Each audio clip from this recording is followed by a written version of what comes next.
The Ananga, translated by Sir Richard Burton. Free online version of the Ananga. sacred-texts.com/sex/ar. books.apple.com/a/the-Ananga-Ranga/ID1108398575 number sign : text. sacred-text.com/sex/ar/ar00.htm.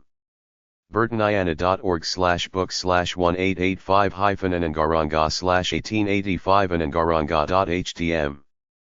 burtoniana.org/book/1885-Anangaranga/index.htm.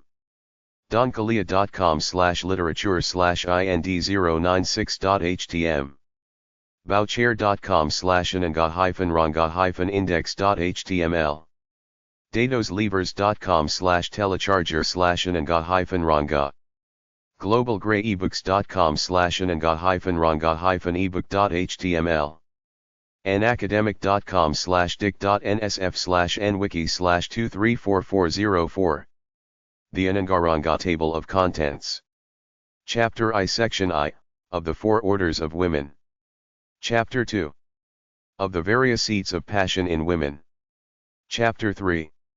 Of the different kinds of men and women. Section I. Section 2. Section 3. Section 4. Chapter 4. Description of the general qualities, characteristics, temperaments, etc., of women. The Chapter V. Characteristics of the women of various lands. Chapter 6. Treating of Vashikarana Vashikmuna. Chapter 7. Of different signs in men and women. Chapter 8. Treating of external enjoyments. Chapter 9. Treating of internal enjoyments in its various forms. Appendix I. Astrology in connection with marriage. Appendix II. Now is related the Rasayana, or preparation of metals for medicinal purposes. Introduction. The mountain goddess of many names, wife of Shiva, the third person of the Hindu Trinity, who is here termed Shambhu for Swayambhu, the self-existent. The invocation is abrupt and does not begin with the beginning, Ganesha, Janus, Lord of Insects, who is invariably invoked by the Hindu, that he may further the new undertaking. This god is worshipped under the form of a short stout man, with an elephant's trunk and protuberant belly. A View of the History, Literature, and Mythology of the Hindus, by William Ward, of Serampore, London, 1832. The loves of Krishna and the 16,000 milkmaids are recorded in the Bhagavad.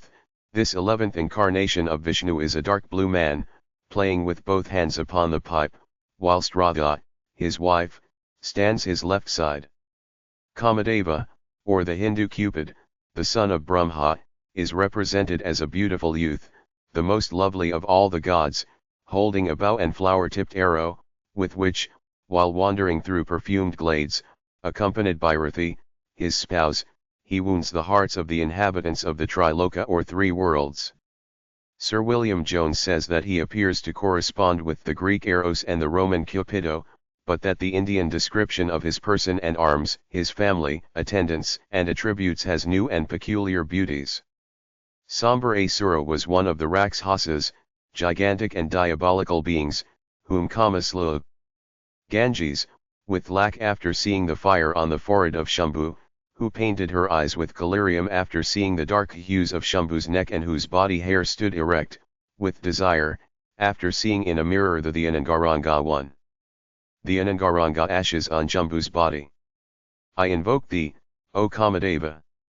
Thee the sportive, thee, the wanton one, who dwellest in the hearts of all created beings, thou instillest courage in time of war, thou destroyedst Sambarasura and the Rakshasas, thou sufficest unto Rathi too and to the loves and pleasures of the world, thou art ever cheerful, removing uneasiness and overactivity, and thou givest comfort and happiness to the mind of man. King Ahmed was the ornament of the Lodi house. He was a sea, having for waters the tears shed by the widows of his slaughtered foes, and he rose to just renown and widespread fame. May his son Lata Khan, versed in the Kama Shastra, or scripture of love, and having his feet rubbed with the diadems of other kings, Be ever victorious. The great princely sage and arch-poet, Kalyanamala, versed in all the arts, after consulting many wise and holy men and having examined the opinions of many poets and extracted the essence of their wisdom, composed, with a view of pleasing his sovereign, a work to the socket, or female principle, representing the aptitude of conception and continuation, becomes the wives of the gods in Hindu mythology. Thus in the Shaivya Purana, Shiva says, from the Supreme Spirit proceed Purusha, the generative or male principle, and Prakriti, the productive, or female principle, and by them was produced the universe, the manifestation of the one God. For its origin we must go back to the Chaldeo-Babylonian system, which was called Ananga 3. May it ever be appreciated by the discerning, for it hath been dedicated to those who are desirous of studying the art and mystery of man's highest enjoyment, and to those who are best acquainted with the science and practice of dalliance and love delight. It is true that no joy in the world of mortals can compare with that derived from the knowledge of the Creator. Second, however, and subordinate only to this, are the satisfaction and pleasure arising from the possession of a beautiful woman. Men, it is true, marry for the sake of undisturbed congress, as well as for love and comfort, and often they obtain handsome and attractive wives. But they do not give them plenary contentment, nor do they themselves thoroughly enjoy their charms. The reason of which is, that they are purely ignorant of the scripture of Cupid, the Kama Shastra, and, despising the difference between the several kinds of women, they regard them only in an animal point of view. Such men must be looked upon as foolish and unintelligent, and this book is composed with the object of preventing lives and loves being wasted in similar manner, and the benefits to be derived from its study are set forth in the following verses. The man who knoweth the art of love and who understandeth the thorough and varied enjoyment of woman, as advancing age colleth his passions, he learneth 3. Kama was the son of Maya, equals illusion, the attracting powers of matter, Maya the mother of Mercury. He married Rithi, affection, vulgarist in our rut, and is bosom friend to Vasantha, Basant, or spring, to think of his creator, to study religious subjects and to acquire divine knowledge, the Ananga 2. The Ananga, hence he is freed from further transmigration of souls, and when the tale of his days is duly told, he goeth direct with his wife to the Svarga, heaven. And thus all you who read this book shall know how delicious an instrument is woman, when artfully played upon, how capable she is of producing the most exquisite harmony, of executing the most complicated variations, and of giving the divinest pleasures. Finally, let it be understood that every shloka, stanza, of this work has a double signification, after the fashion of the Vedanta, and may be interpreted in 2 ways, either mystical or amatory. Chapter I, Section I, of the 4 orders of women.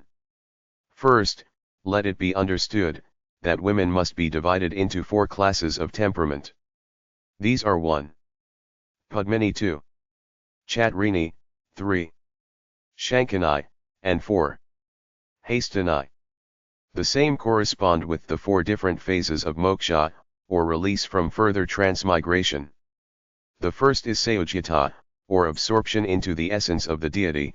The second is Samapyata, nearness to the deity, the being born in the divine presence. The third is Sarapata, or resemblance to the deity in limbs and material body. The fourth and last is Salokata, or residence in the heaven of some especial god. For the name of woman is Nari, which, being interpreted, means no ari or foe, and such is moksha, or absorption, because all love it and it loves all mankind. Padmini, then, means Sayojita, also called Kajini moksha, sword release, the absorption of man into the Narayan, Godhead, who lives in the Kshirabdi, or milk sea, one of the 7 oceans, and from whose navel sprang the Padma, or lotus flower. Chitrini is Samapyata moksha, like those who, having been incarnated as gods, perform manifold and wonderful works. Shankani is Sarapata moksha, even as the man who takes the form of Vishnu, bears upon his body the shankha, conch shell, the chakra or discus, and other emblems of that god. The Hastani is Salakata moksha, for she is what residence in Vishnu's heaven is to those of the fourth class who have attributes and properties, shape and form, hands and feet. Section 2 Personal peculiarities of the four classes. And now learn ye by these words to distinguish from one another the four orders of womankind. She in whom the following signs and symptoms appear, is called Padmini, or lotus woman. 1. Her face is pleasing as the full moon, her body, well clothed with flesh, is soft as the shiras 2 or mustard flower, her skin 1. Evidently the nervous temperament, with due admixture of the bilious and sanguine. Chapter I3. The Ananga 2. A lofty tree with soft and fragrant pollen is fine, tender, and fair as the yellow lotus, never dark-colored, though resembling, in the effervescence and purple light of her youth, the cloud about to burst. Her eyes are bright and beautiful as the orbs of the fawn, well cut and with reddish corners. Her bosom is hard, full and high, her neck is goodly shaped as the conch shell, so delicate that the saliva can be seen through it, her nose is straight and lovely and 3 folds of wrinkles cross her middle, about the umbilical region. Her yoni 3 resembles the open lotus bud and her love seed, Kamasalila, the water of life, 4 is perfumed like the lily which has newly burst. She walks with swan-like gait and her voice is low and musical as the note of the kokila bird. 5, she delights in white raiment, in fine jewels and in rich dresses. She cats little, sleeps lightly and, being as respectable and religious as she is clever and courteous, she is ever anxious to worship the gods and to enjoy the conversation of Brahmans. Such, then, is the Padmini, or lotus woman. The Chitrini, or art woman 6, is of the middle size, neither short nor tall, with black hair, thin, round, shell-like neck, tender body, waist lean-girthed as the lion's, hard, full breasts, well-turned thighs and heavily made hips. The hair is thin about the yoni, the mons veneris being soft, raised and round. The Kamasalila 3. The yoni the feminine opposite to the linga, priapus, or male apparatus. 4. See note, chap. 4, on the Hindu ideas of human sperm and for the vermicules of the yoni, chap. 3, section 3. 5. Usually known as the Indian cuckoo, though its voice is harsh and disagreeable, in poetry and romance it takes the place of the bulbul of Persia and the nightingale of Europe. 6. The sanguine temperament. Love seed, is hot and has the perfume of honey, producing from its abundance a sound during the venereal rite. Her eyes roll and her walk is coquettish, like the swing of an elephant, whilst her voice is that of the peacock. 7. She is fond of pleasure and variety, she delights in singing and in every kind of accomplishment, especially the arts manual. Her carnal desires are not strong and she loves her pets, parrots, maynas and other birds. Such is the Chitrini, or art woman.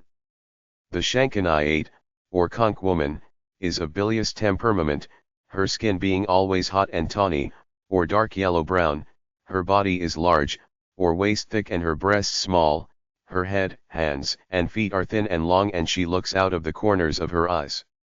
Her yoni is ever moist with kamasalila, which is distinctly salt and the cleft is covered with thick hair. Her voice is hoarse and harsh, of the bass or contralto type, her gait is precipitate, she eats with moderation and she delights in clothes, flowers, and ornaments of red color. She is subject to fits of amorous passion, which make her head hot and her brain confused, and at the moment of enjoyment, she thrusts her nails into her husband's flesh. She is of choleric constitution, hard-hearted. 7. Meaning excellent as that of the peacock, which is not disliked by the Hindus as by Europeans. They associate it with the breaking of the rainy monsoon, which brings joy to the thirsty earth and sun-parched men. 8. The bilious temperament. 9. So Apollonius of Rhodes, describing the passion of Medea, says the fire which devours her, attacks all her nerves and makes itself felt even behind the head in that spot where pain is most poignant when an extreme fervor seizes on all the senses. Insolent and vicious, irascible, rude, and ever addicted to finding fault. Such is the Shankani, or conch woman. Chapter I-4. The Ananga the Hastani is short of stature, she has a stout, coarse body and her skin, if fair, is of a dead white, her hair is tawny, her lips are large, her voice is harsh, choked and throaty, voyata gorge, and her neck is bent. Her gait is slow and she walks in a slouching manner, often the toes of one foot are crooked. Her kamasalila has the savor of the juice which flows in the spring from the elephant's temples. She is tardy in the art of love and can be satisfied only by prolonged congress, in fact, the longer the better, but it will never suffice her. She is gluttonous, shameless, and irascible. Such is the Hastani, or elephant woman. 10 Section 3 The days of greatest enjoyment for the four classes. Having thus laid down the four classes of womankind, Kalyanamala, the arch-poet, proceeds to give a table of the time in which each order derives the greatest amount of pleasure from the venereal rite. These periods must be learnt by heart and students will remember that on the other days not specified, no amount 10. Elephant woman, because the animal being called the handed one, from the use of the trunk, and Hastani corresponds with Karami, from Kara, a hand.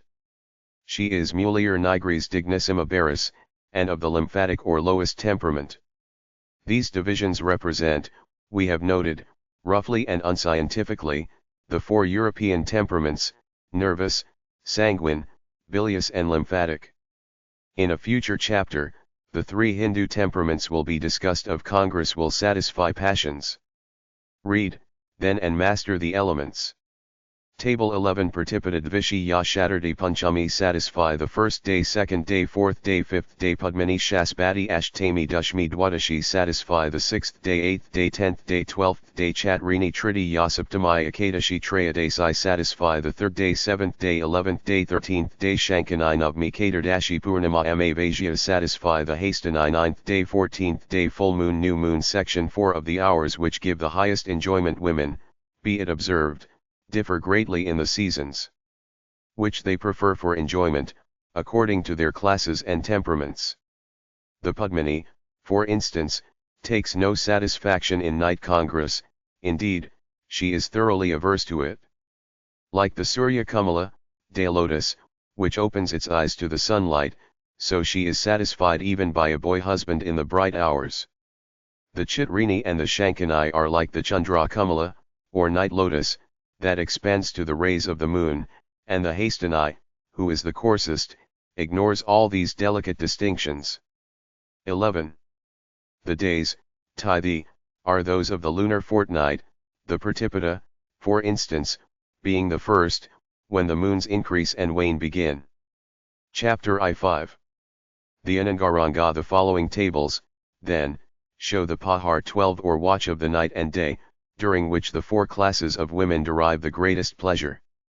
Table I regulating the night hours. First Pahar 6 to 9 p.m. Second Pahar 9 to 12 p.m. Third Pahar. Fourth Pahar 12 to 3 a.m. 3 to 6 p.m. The Padmini, the Chitrini, the Shankani, the Hastani, the Hastani, the Hastani, the Hastani. Table 2 regulating the day hours. First Pahar, second Pahar, third Pahar, fourth Pahar. 6 to 9 p.m. 9 to 12 p.m. 12 to 3 a.m. 3 to 6 p.m. The Padmini, the Padmini, the Padmini, the Padmini, the Hastani, the Hastani. And here it will be observed that the Chitrini and the Shankani derive no satisfaction from day congress. 12. As amongst the classics, day and night are divided by the Hindus with 8 watches, each of 7 gari, or hours, 1 gari equals 241. Thus did the arch-poet, Kalyanamala, relate unto Ladkhan Raja how women are divided into 4 classes, each of which has its own peculiarity of body and mind and its several times of enjoyments, according to the state of the moon and the hour of the day or night. Chapter 2. Of the various seats of passion in women. And, further, let men know that passion resides in different parts and members of the woman's person, and that by applying to these the necessary chandrakla one or preparatory attouchments, great comfort and pleasure are experienced by both husband and wife. On the other hand, If the process placed in the table opposite the respective days of the lunar fortnight be not performed, neither sex will be thoroughly satisfied, indeed, both will be disposed to lust after strange embraces, and thus they will be led by adultery into quarrels, murders and other deadly sins, all of which may be avoided by studying and bearing in mind the Chandrak law. Chapter 2. Of the various seats of passion in women 6. The Ananga passion resides in the woman's right side during the 1. Chandrakla is properly a digit, or 1/16 of the lunar orb. Shuklapaksh, the first or light fortnight of the lunar month, from new moon to full, including the 15th day. The reverse is the case on the dark fortnight, including its first day and lasting from the full to the new moon. The shifting is supposed to take place by the action of light and darkness, otherwise the side of passion would be one and the same. Now from generals, Kalyan Amala, the poet, proceeds to particulars and supplies details concerning the 4 different classes of women. He begins with the Padmini and shows, firstly, in what limb or member passion resides, and, secondly, by what process it can be satisfied. The husband must continue his action till he sees the body hair bristle and hears the sitkara to the inarticulate sound produced by drawing in the air between the closed teeth. Thus he will know that the paroxysm has taken place and the beloved one is thoroughly satisfied. 2. Called sitkara from the sound st. St. St. St. As a person breathing hard or drawing in cold air between the teeth, thus making an inarticulate sound. Full particulars concerning it will be found in Chapter 9. General Table 3 Shuklapaksh or Krishnapaksh or light fortnight, dark fortnight, right side left side. Day place the touches by place day which passion is satisfied. 15th head and hair hold hair and head first caress the head and fingertips 14th right eye kiss and fondle left eye 2nd 13th lower lip kiss, bite and upper lip 3rd chew softly 12th right cheek do. Left cheek 4th 11th throat scratch gently throat 5th with nails 10th side do. Side 6th 9th breasts hold in hands breasts 7th and gently knead 8th all bosom tap softy with all bosom 8th base of fist Chapter 2. Of the various seats of passion in women 7.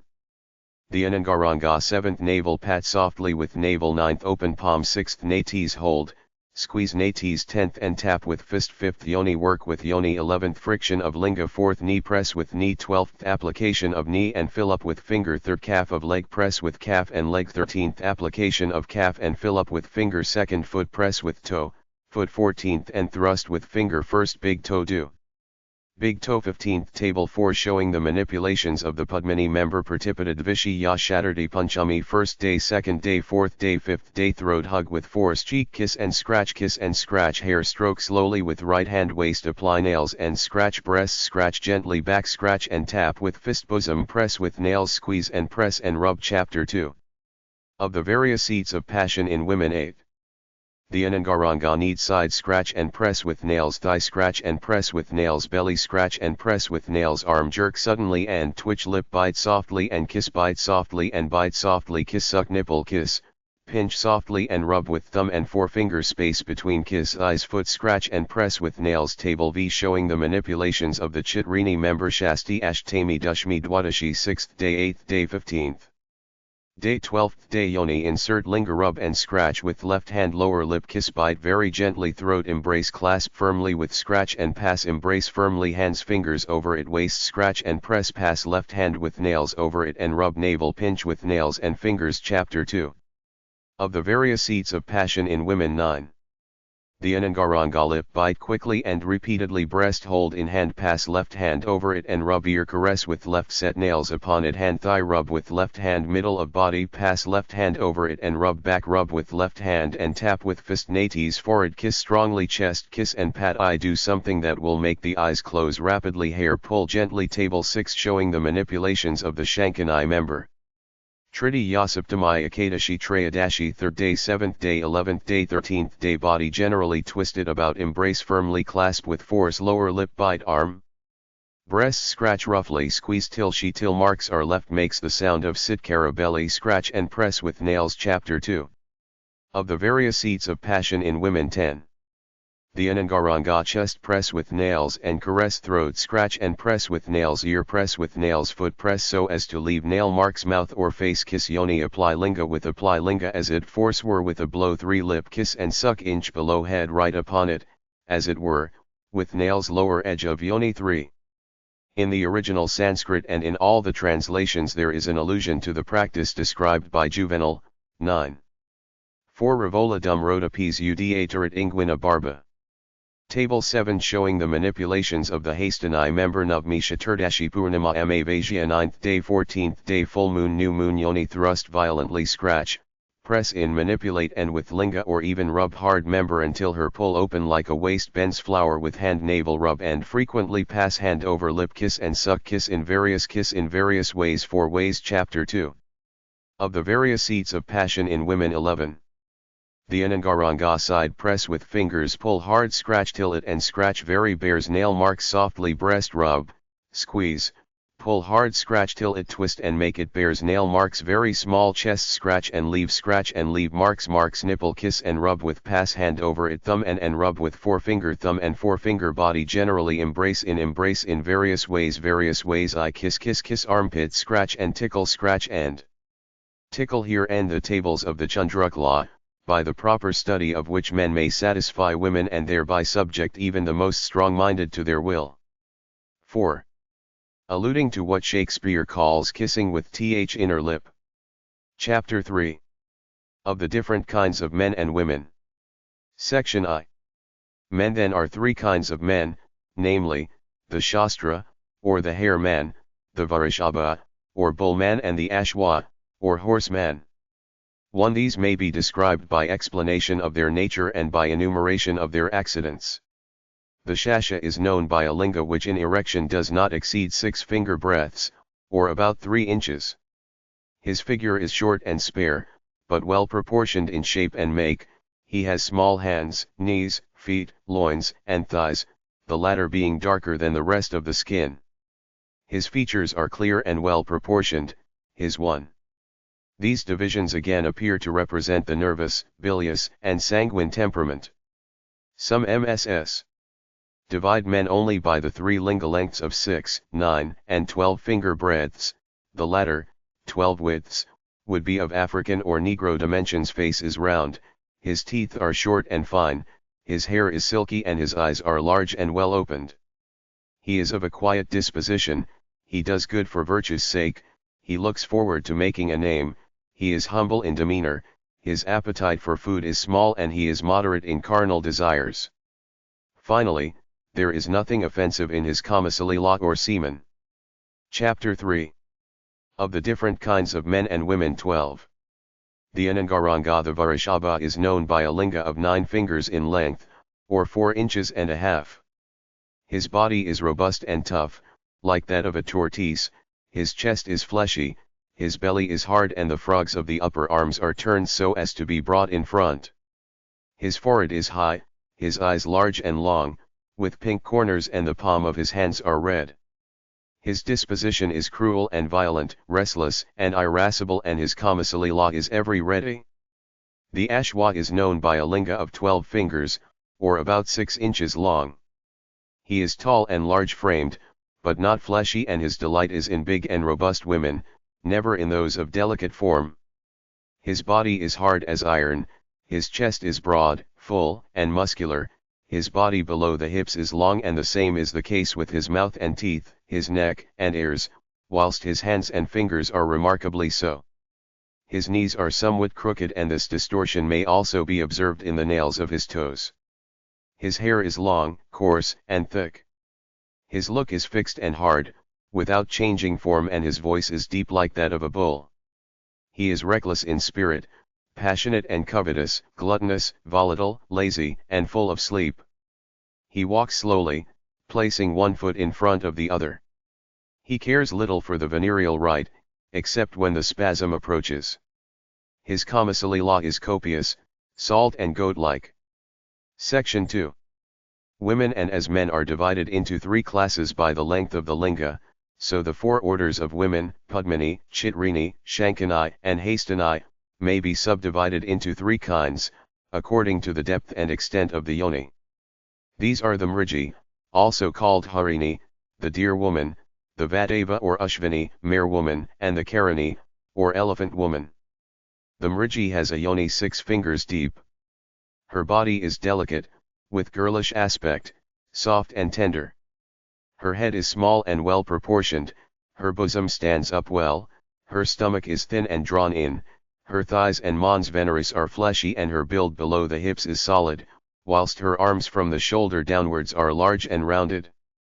Her hair is thick and curly, her eyes are black as the dark lotus flower, her nostrils are fine, her cheeks and cars are large, her hands, feet, and lower lip are ruddy and her fingers are straight. Her voice is that of the kokila bird and her gait the rolling of the elephant. She eats moderately, but is much addicted to the pleasure of love, she is affectionate but jealous and she is active in mind when not subdued by her passions. Her Kamasalila has the pleasant perfume of the lotus flower.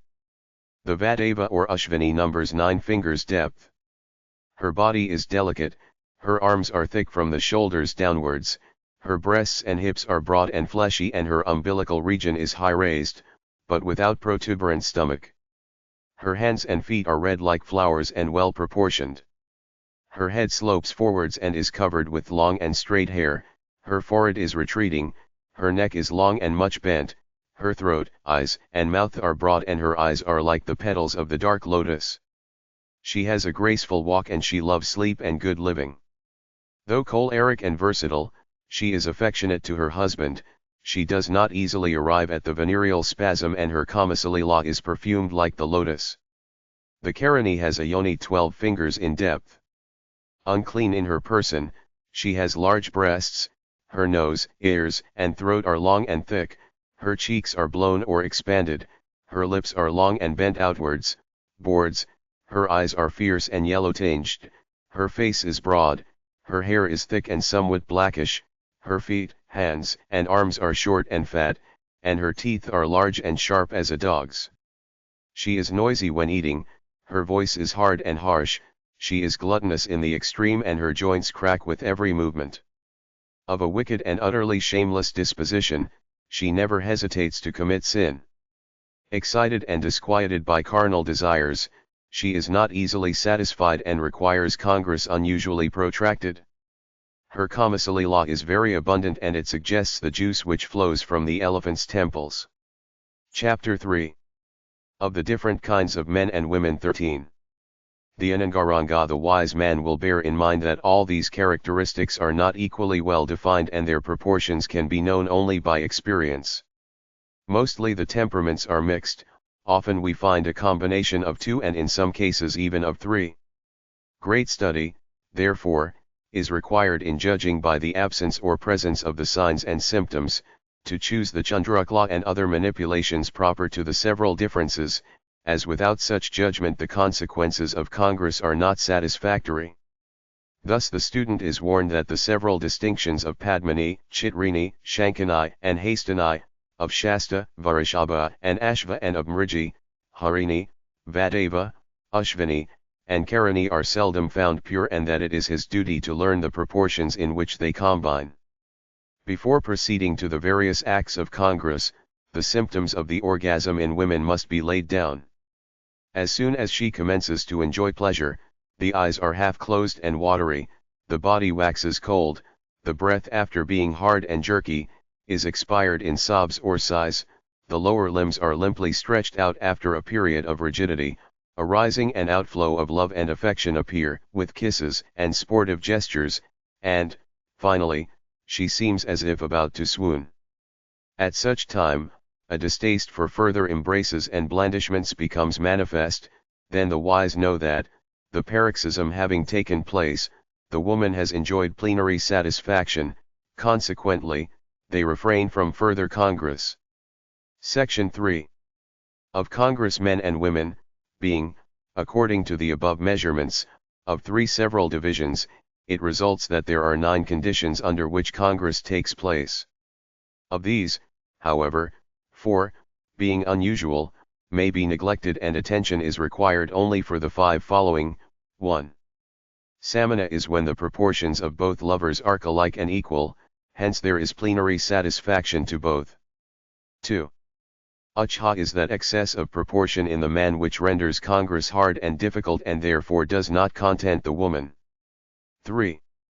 Nichha, meaning literally hollow or low and metaphorically when the man is deficient in size, gives but little contentment to either lover. 4. Anti-Uchha is an exaggeration of Uchha, and 5. Anti-Nichha is an exaggeration of Nichha. The following table divides the congress of the several dimensions into 3 categories, which are respectively entitled Uttama, the best, Madhyama, the middling, and Kanishtha, the worst. From an inspection of these tables, it is abundantly evident that the greatest happiness consists in the correspondence of dimensions and that the discomfort increases with the ratio of difference. And of this fact the reason is palpable. Table 8 applicable to the Shasha, or hair man-dimensional names actual dimensions of members category chapter 3. Of the different kinds of men and women 14.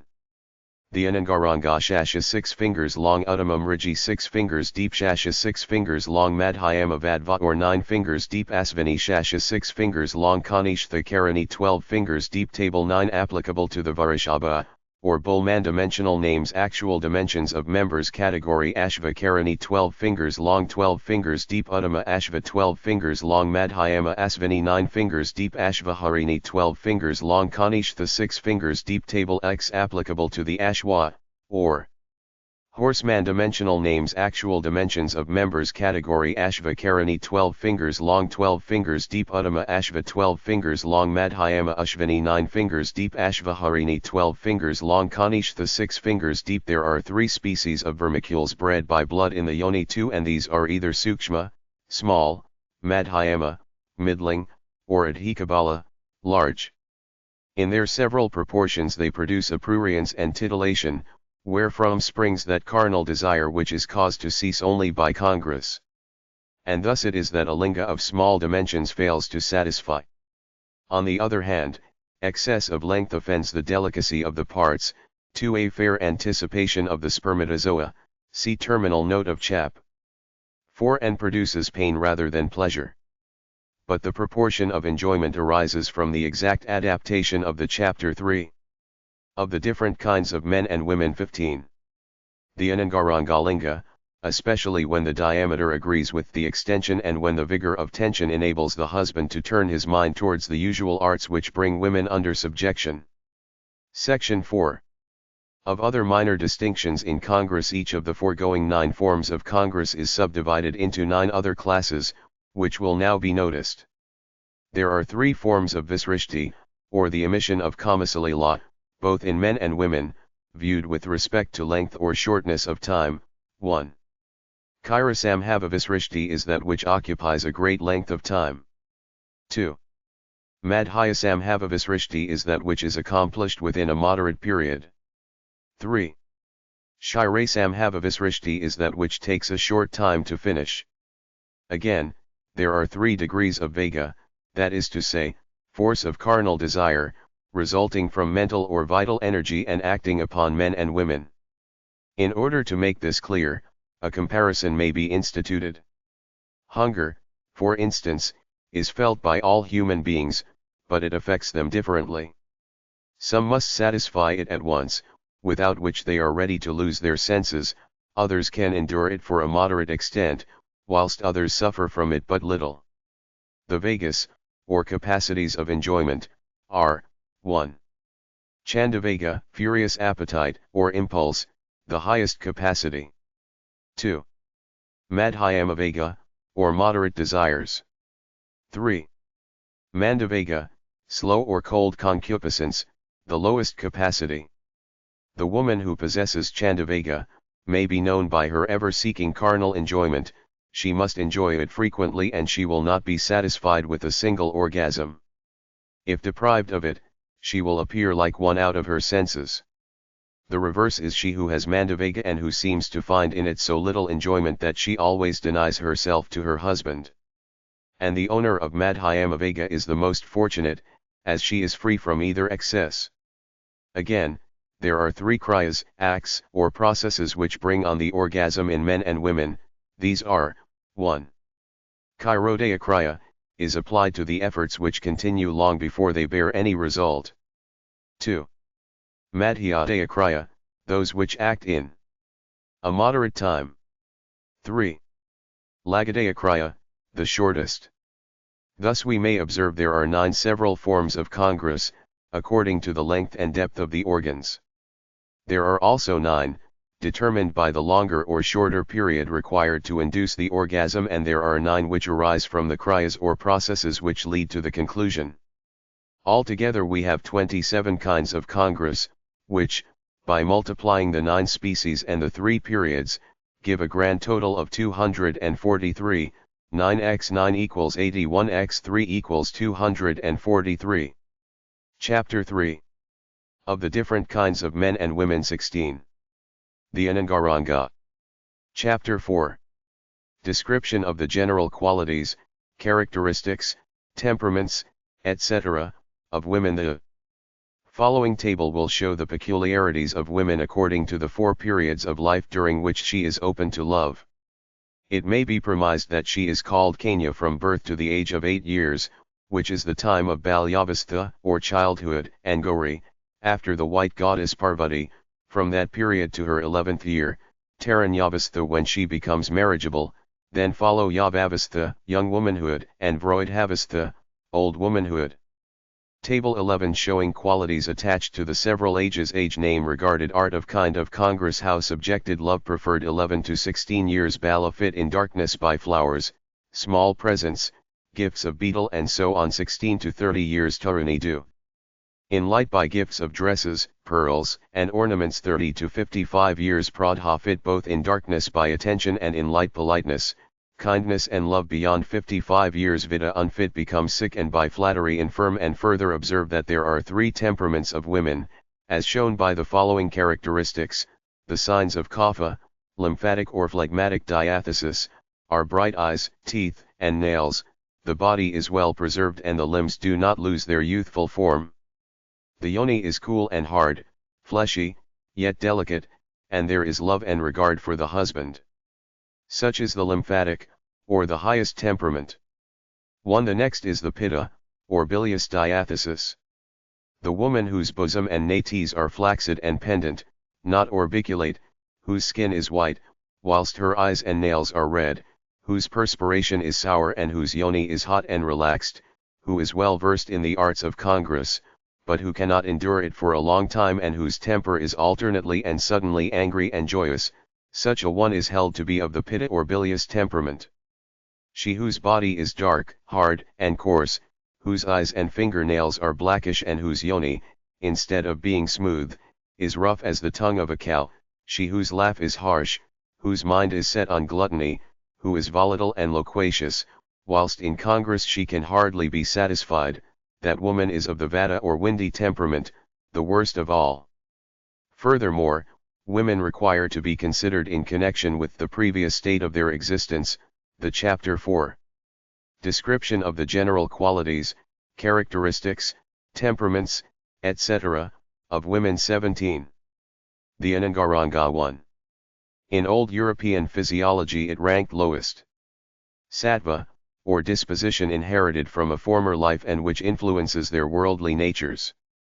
The Devasattva Stri, who belongs to the gods, is cheerful and lively, pure-bodied and clean, with perspiration perfumed like the lotus flower. She is clever, wealthy, and industrious, of sweet speech and benevolent, always delighting in good works. Her mind is sound as her body, nor is she ever tired or displeased by her friends. The Gandharvasarva Stri, who derives a name from the Gandharvas, or heavenly minstrels, is beautiful of shape, patient in mind, delighting in purity, wholly given to perfumes, fragrant substances and flowers, to singing and playing, to rich dress and fair ornaments, to sport and amorous play, especially to the vilasa, one of the classes of feminine actions which indicate the passion of love. The Yakshasattva Stri, who derives a name from the demigod presiding over the gardens and treasures of Kaviratu, has large and fleshy breasts, with a skin fair as the white kampa flower, Michalaya Shampak. She is fond of flesh and liquor, devoid of shame and decency, passionate and irascible, and at all hours greedy for congress. The Munishyasattva Stree, who belongs essentially to humanity, delights in the pleasures of friendship and hospitality. She is respectable and honest, her mind is free from guile and she is never wearied of religious actions, vows and penances. The Pisakesava Stree, who is concerned with that class of demons, has a short body, very dark and hot, with a forehead ever wrinkled, she is unclean in her person, too. Hindu Plutus, god of wealth greedy, fond of flesh and forbidden things, and, however much enjoyed, she is ever eager of congress, like a harlot.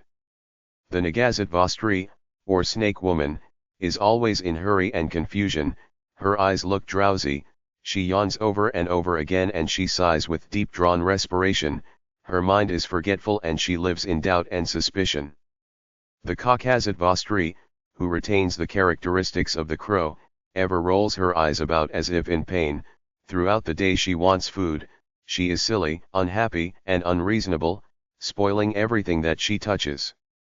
The Vanarasattva Stree, or monkey woman, rubs her eyes throughout the day, grinds and chatters with her teeth and is very lively, active and mercurial. The Karasattva Stree, who preserves the characteristics of the Ass3 is unclean in her person and avoids bathing, washing and pure raiment, she cannot give a direct answer and she speaks awkwardly and without reason, because her mind is crooked. Therefore she pleases no one. The subject of the sattvas is one requiring careful study, for the characteristics are ever varying and only experience can determine the class to which women belong. 3. The Semitic races domesticated the ass and recognized its admirable qualities, they treated it with due respect and they were not ashamed of being compared with it. E.g. Issachar is a strong ass. The early Egyptian kings, BC 4000 to 1000, had no horses in their invading hosts and the law of Moses seems to condemn the use. The Equus caballus was conquered and utilized by the Caucasians in Central Asia and they overwhelmed its rival. Chapter 4. Description of the general qualities, characteristics, temperaments, etc., of women. 18. The Ananga with abuse and contempt, attributing its creation to Vishvakarma, who caricatured the work of the gods in the former life and which has colored their bodies and minds in this state of existence. The woman whose bosom is hard and fleshy, who appears short from the fullness of her frame and looks bright and light-colored, such a one is known to enjoy daily congress with her husband. The woman who, being thin, appears very tall and somewhat dark, whose limbs and body are unenergetic and languid, the effect of involuntary chastity, such a one is Virahini, who suffers from long separation from her husband and from the want of conjugal embraces. A woman who eats twice as much as a man, is 4 times more reckless and wicked, 6 times more resolute and obstinate and 8 times more violent in carnal desire. She can hardly control her lust of congress, despite the shame which is natural to the sex. The following are the signs by which the wise know that a woman is amorous: she rubs and repeatedly smooths her hair, so that it may look well. She scratches her head, that notice may be drawn to it. She strokes her own cheeks, so as to entice her husband. She draws her dress over her bosom, apparently to readjust it, but leaves her breasts partly exposed. She bites her lower lip, chewing it, as it were. At times she looks ashamed without a cause, the result of her own warm fancies, and she sits quietly in the corner, engrossed by concupiscence. She embraces her female friends, laughing loudly and speaking sweet words, with jokes and jests, to which she desires a return in kind. She kisses and hugs young children, especially boys. She smiles with one cheek, loiters in her gait and unnecessarily stretches herself under some pretense or other. At times she looks at her shoulders and under her arms. She stammers and does not speak clearly and distinctly. She sighs and sobs without reason and she yawns whenever she wants tobacco, food, or sleep. She even throws herself in her husband's way and will not readily get out of his path. The following are the 8 signs of indifference to be noted in womankind. When worldly passion begins to subside, the wife does not look straight between her husband's eyes. If anything be asked of her, she shows unwillingness to reply. If the man draw near her and look happy, she feels pained. If he departs from her, she shows symptoms of satisfaction. When seated upon the bedstead, she avoids amatory blandishments and lies down quietly to sleep. When kissed or toyed with, she jerks away her face or her form. She cherishes malicious feelings towards her husband's friends, and finally, she has no respect nor reverence for his family. When these signs are seen, let it be known that the wife is already weaned from conjugal desires. The following are the principal causes which drive women to deviate from the right way and to fall into the society of profligates. 1. Remaining, when grown up, in her or mother's house, as opposed to that of her husband's parents. 2. Evil communication with the depraved of her own sex. 3. The prolonged absence of her husband. 4. Living in the society of vile and licentious men. 5. Poverty and the want of good food and dress. 6. Mental trouble, affliction, and unhappiness, causing her to become discontented and reckless. The following are the 15 principal causes which make women unhappy. 1. The parsimony of parents and husbands, because the young are naturally generous. 2. Receiving too much respect or reverence when they are light-hearted, also being kept in awe by those with whom they would be familiar, and a too strict restraint as regards orderly and guarded deportment. 3. Trouble of disease and sickness. 4. Separation from the husband and the want of natural enjoyment. 5. Being made to work too hard. 6. Violence, inhumanity, and cruelty, such as beating. 7. Rough language and abuse. 8. Suspicion that they are inclined to evil. 9. Intimidation and threats of punishment for going astray. 10. Calumny, accusing of ill deeds and using evil words about them. 2. Want of cleanliness in person or dress. 12. Poverty. 13. Grief and sorrow. 14. Impotence of the husband. 15. Disregard of time and place in the act of love. Chapter 4. Description of the general qualities, characteristics, temperaments, etc., of women. 19. The Ananga Ranga. The following are the 12 periods when women have the greatest desire for congress and at the same time are most easily satisfied. 1. When tired by walking and exhausted with bodily exercise. 2. After a long want of intercourse with the husband, such as in the case of the Virahini. 3. When a month after childbirth has elapsed. 4. During the earlier stages of pregnancy. 5. When dull, idle, and sleepy. 6. If recently cured of fever. 7. When showing signs of wantonness or bashfulness. 8. When feeling unusually merry and happy. 9. The ritus nada, immediately before and after the monthly ailment. 10. Maidens enjoyed for the first time. 11. Throughout the spring season. 12. During thunder, lightning, and rain. At such times women are easily subjected to men. 4. Ritus nada is the woman, who, on the 4th day, has bathed and become pure. And furthermore, learn that there are 4 kinds of the priti, or love tie connecting men and women. 1. Naisargiki priti is that natural affection by which husband and wife cleave to each other like the links of an iron chain. It is a friendship amongst the good of both sexes. 2. Vishayapriti is the fondness born in the woman and increased by means of gifts, such as sweetmeats and delicacies, flowers, perfumery and preparations of sandalwood, musk, saffron, and so forth. It partakes, therefore, of gluttony, sensuality and luxury. 3. Samapriti is also so far sensual, as it arises from the equally urgent desires of both husband and wife. 4. Abhyasakipriti is the habitual love bred by mutual society. It is shown by walking in fields, gardens, and similar places, by attending together at worship, penances and self-imposed religious observances, and by frequenting sportive assemblies, plays and dances where music and similar arts are practiced. And, moreover, let it be noted, that the desires of the woman being colder and slower to rouse than those of the man, she is not easily satisfied by a single act of congress, her slower powers of excitement demand prolonged embraces, and if these be denied her, she feels aggrieved. At the second act, however, her passions being thoroughly aroused, she finds the orgasm more violent, and then she is thoroughly contented. This state of things is clean reversed in the case of the man, who approaches 5. This is the Hindu view. The Moslems hold that the desires of a woman are 10 times stronger than those of a man.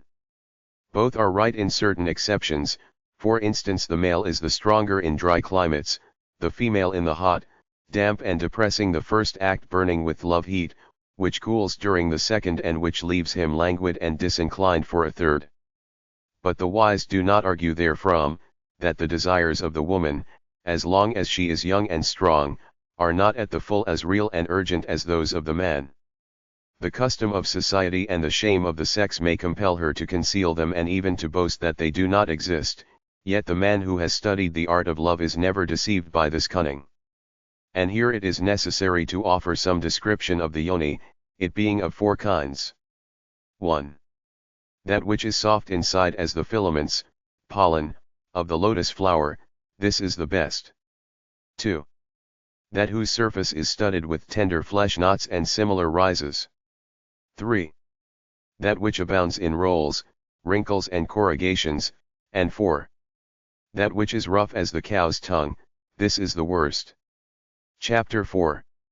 Description of the general qualities, characteristics, temperaments, etc., of women. 20.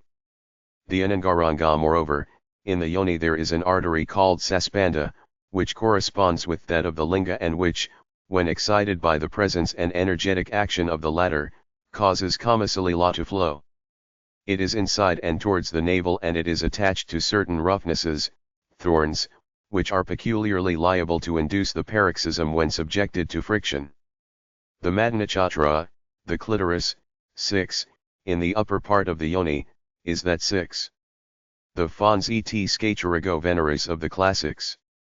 It need hardly be remarked that the Hindus, like the ancients in Europe, believed the kamasalila of women to be in every way like that of men. The microscope was required for the detection of the spermatozoa in one sex only. Clitoris means shudder, and hence the French clitoriseur, to tickle it portion which projects like the plantain shoot sprouting from the ground. It is connected with the madhavahi, sperm flowing, artery, and causes the latter to overflow. Finally, there is an artery, termed purnachandra, which is full of the kamasalila, and to this the learned men of old attribute the monthly ailment. Chapter V. Characteristics of the women of various lands. Furthermore, after dividing women into many different classes, it will be desirable to consider them with reference to the countries in which they dwell. The remarks will be confined to the Aryavarta, the land of men, bounded by the Himalaya, Snow House, and Vindhya mountains, the Kurukshetra and Allahabad. And first of the woman of the Madhya Desha, the country between the Konkan and the Desha proper, whose chief cities are Pune, Nasik, and Kolhapur. The woman of the middle region has red nails, but her body is still redder. She dresses well and in various sorts of apparel. She is an excellent housekeeper, perfectly broken to manual labor and other works, and much given to religious ceremonies. Though wonderfully fond of and skillful in amatory dalliance, she is averse to the tricks of teeth and nails, biting and scratching. The Maru, Malva, woman likes to be enjoyed every day and is well fitted for those who prefer the act of congress when long protracted. She is satisfied only by enduring embraces, which she greatly covets and desires, and the paroxysm must sometimes be induced by the touch of the fingers. The woman of Mathura, Krishna's country, also called Abhiradishra, the cowherd's land, is fascinated by various forms of kissing. She delights in the closest embraces and even in adho-yugments, but she has no tricks of tooth and nail. The woman of Ladadesha, Lar or Laris of the classics, the northern part of the Dakhan, Deccan, is delicate and handsome. She will dance with joy at the prospect of congress, and during the act, her movements of pleasure are frequent and violent. She is prompt in her embraces, and the venereal orgasm may readily be induced by gentle insertion, by striking with the hand, and by softly biting her lips. The woman of Andhra Pradesh, Telangana, is so fascinating that she charms the stranger at first sight, and she is sweet in voice as she is beautiful of body. She delights in jests and dalliance, yet she is an utter stranger to shame, and she is one of the most wicked of her sex. The woman of Koshalarashtra, Audit or Uday, is very clever in the art of congress. She suffers much from prurience and titillation of the yoni, and she desires lengthened embraces, which satisfy her only when the linga is of unusual vigor. The woman of Maharashtra, the Maratha country, and Patala is fond of giving amorous side glances, of dress and ornaments, of junketing and garden trips. Ever smiling gently, airy and gay, full of jest and sport. And Chapter V. Characteristics of the women of various lands. 21. The Ananga amorous dalliance, she is yet somewhat destitute of shame.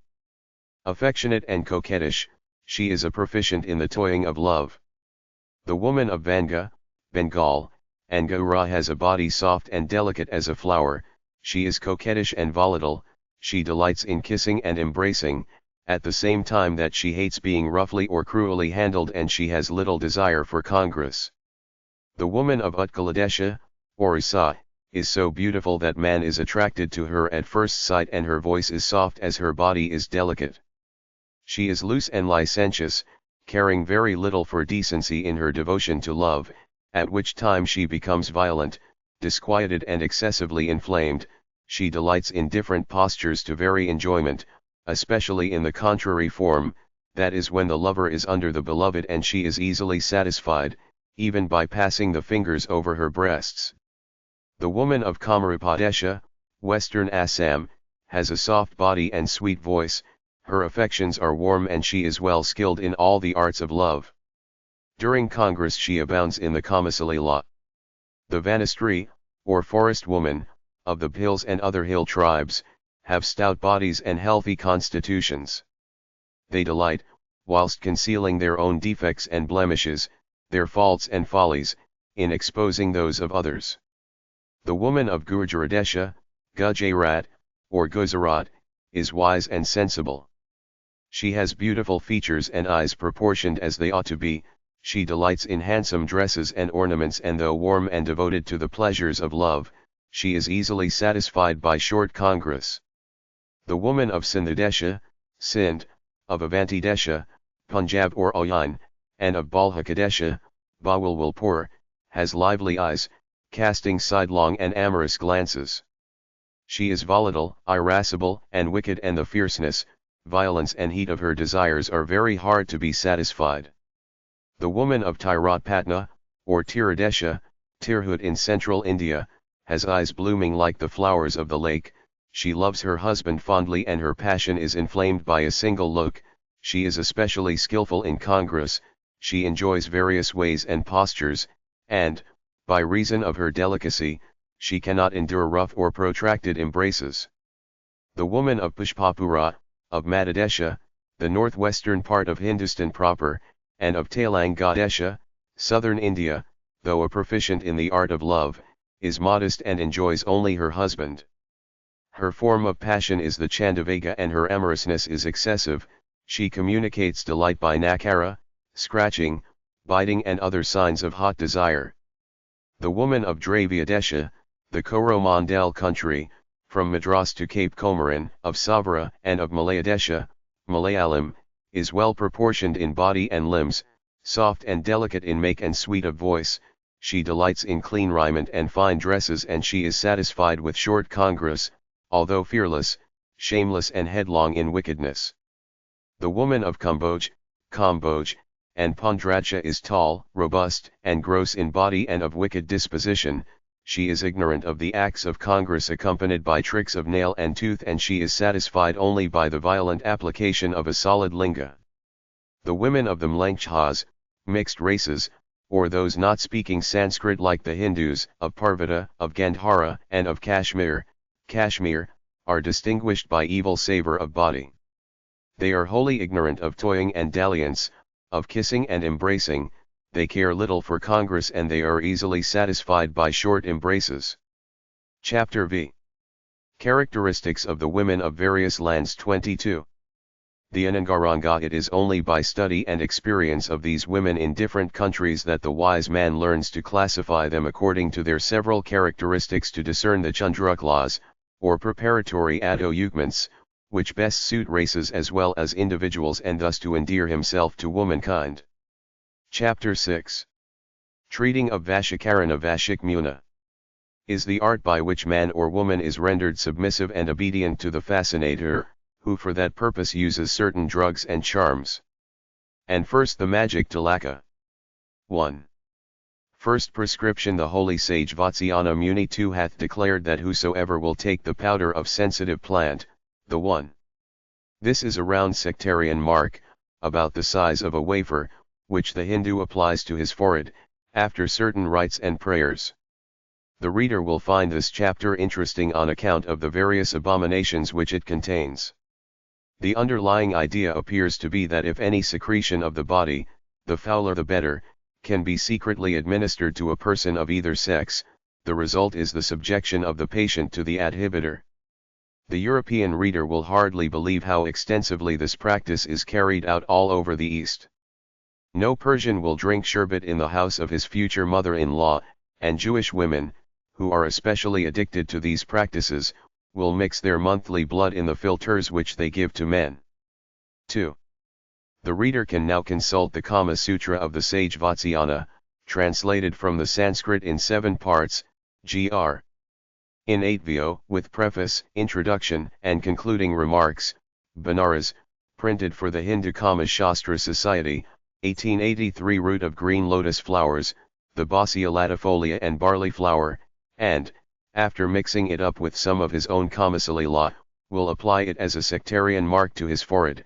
Such an one will subdue the world of women, and she who looks upon his brow cannot fail to feel for him the most eager desire. Second prescription. The man who will levigate the root of the giantostopias, the jadamancy, or spikenard, Valeriana latamansi, vacant, the sweet-smelling grass Nagarmatha, Cyperus pertenuus or juncifolius, and cautious with the blood from a woman's yoni and apply it to his forehead, shall ever be successful in the affairs of love and shall enjoy a long course of happiness. Third prescription. The man who will take equal parts of tagar, a flowering plant, Taberna montana, or Coronaria acerobacca, of pimpalimal, the root of Piper dicotynium, or long pepper, of Mendhashinghai, a plant whose fruit is compared with goat horns or crab claws, and of Indian spikenard, mix them together and knead them with honey, to which is added his kamasalila, or with any of the other 5 mala, secretions of the body, that man will find that such a mixture applied to his forehead will enable him to overcome and subdue the women of the world.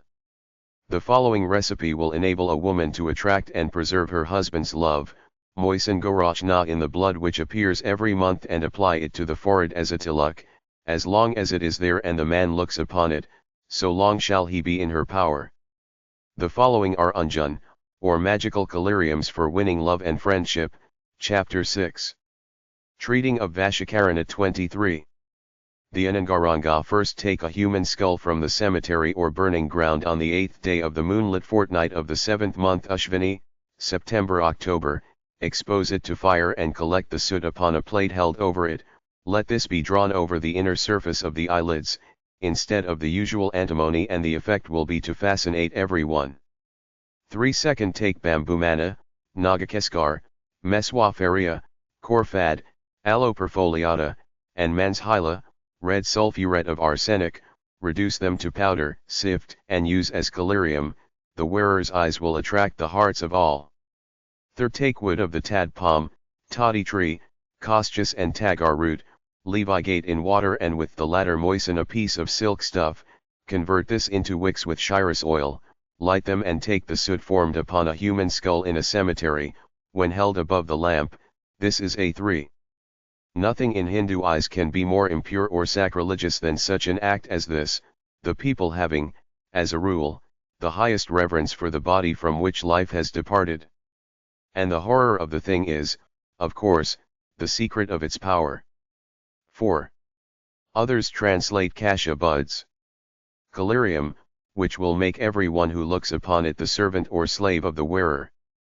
4th, take manchil, nagakashar, kala umber, the fruit of ficus glomerusa, and bamboo sugar and make a collyrium when the Pushya falls upon a Sunday.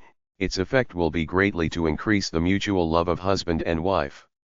The following 3 prescriptions are powerful in reducing other persons to submission. First, if a powder made of the kang, or white panic, p. italicum, white nishatar, tomi terpithum, the wing of the bitrum rabi, costus, lotus flower and tagar root, be thrown upon a man, it will at once have the effect of fascination. Second, if a powder, made of vadalu leaves, of somavali, the moon plant, Asclepias acida, or Sarcostoma viminalis, and of a garland or rosary placed upon a dead body and mingled with a little of the man's own kamasalila, be thrown upon a person, the latter will be surely subdued. Third, if a powder, made with equal quantities of the Sadavina vriksha, the 7-flowered tree, Astonia scolaris, or Echites, of the Rudraksh, Cleocarpus lanceolatus, or Gani trus, a tree sacred to Shiva, and of the seeds of san, Bengal sun, be used as before, it will have even a greater effect. This is perhaps the most potent compound for Chapter 6.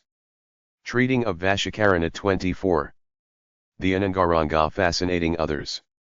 A filter pill, Vithika, on any Tuesday, take out the bowels of the blue jay, Coraceus indica, and let some of the fascinator's own kamasalila be placed inside the body. Put the latter into an earthen pot, cover it with a second pot whose bottom must be turned upwards, lute with cloth and clay and keep in a solitary place for 7 days, then take out the contents 5 pound, reduce to fine powder, make pellets or pills and dry them. If one of these be given to a woman, she will be subject to a man and vice versa. Another charm, the man who, after enjoying his wife, catches some of his own kamasalila in his left hand and applies it to her left foot, will find her entirely submissive to his whim. Another charm, the woman who before Congress will touch with her left foot the linga of her husband and will make a practice of this, undoubtedly subdues him and makes him her slave for life. Another charm, let a man take of the egesta of the spotted-necked pigeon, rock salt and the leaves of the Bossia latifolia in equal parts, powder them and rub the powder upon his linga before Congress, he will become the woman's master. 5. These, of course, would be putrid in an Indian climate. Another charm, let a man levigate together kasturi, common musk, also applied to a kind of camphor, and wood of the yellow teta tree, mix them with honey 2 months old and apply the substance to his linga before Congress, it will have the same effect. A fascinating incense, or fumigation, pound well together sandalwood, kunku, red powder prepared from turmeric and alum colored with lemon juice and other matters, costus, Krishna guru, black sanders, Suvasakapasva, perfumed flowers, white vala, the fragrant Andropogon muricatum and the bark of the deodara pine, and, after reducing them to fine powder, mix it with honey and thoroughly dry. It is now known as Chinthamani Dhyupa, the thought-mastering incense. If a little of this be used according to the ceremonies prescribed, he who employs it will make all the world submissive to him. Another incense, pound and mix together equal quantities of cardamom seeds, olibanum or gum benzoin, the plant Gerurwel moonseed, Monospermum glabrum, or Cocculus cardifolius, sandalwood, the flowers of the ear jasmine and Bengal madder. This incense is powerful as that above given. Chapter 6. Treating of Vashikarana. 25. The Ananga. Chapter 7. Of different signs in men and women. 1. The characteristics of a woman whom we should take to wife, are as follows: she should come from a family of equal rank with that of her husband, a house which is known to be valiant and chaste, wise and learned, prudent and patient, correct and becomingly behaved, and famed for acting according to its religion and for discharging its social duties. She should be free from vices and endowed with all good qualities, possess a fair face and fine person, have brothers and kinsfolk and be a great proficient in the Kamashastra, or science of love. Such a girl is truly fitted for marriage, and let a sensible man hasten to take her, by performing the ceremonies which are commanded in the Holy Law. 1. This chapter has been left in all its original confusion of subjects. It would be easy to order it otherwise, but then it would lose cachet. And here may be learned the marks whereby beauty and good shape of body are distinguished.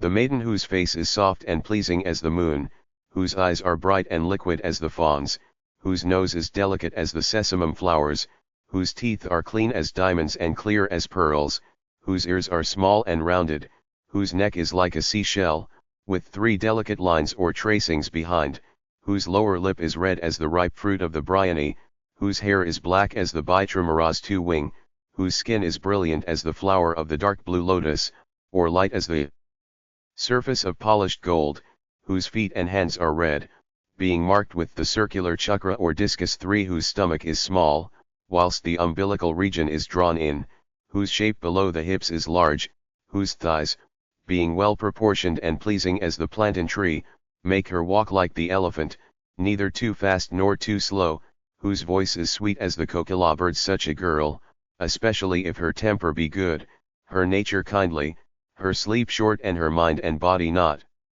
inclined to laziness, should at once be married by the wise man. But the girl who comes from a bad family, whose body is either very short or very tall, very fat or very thin, whose skin is ever rough and hard, whose hair and eyes are yellowish, the latter like a cat's, whose teeth are long, or are wholly wanting, whose mouth and lips are wide and projecting for with the lower lip of dark color and tremulous when speaking, who allows her tongue to the large black bee of southern Europe, India, etc. corresponding with the bumblebee of England, but without the yellow markings. 3. Alluded to in a future part of the chapter. 4. All Easterns uphold the doctrine of the Salernitan school.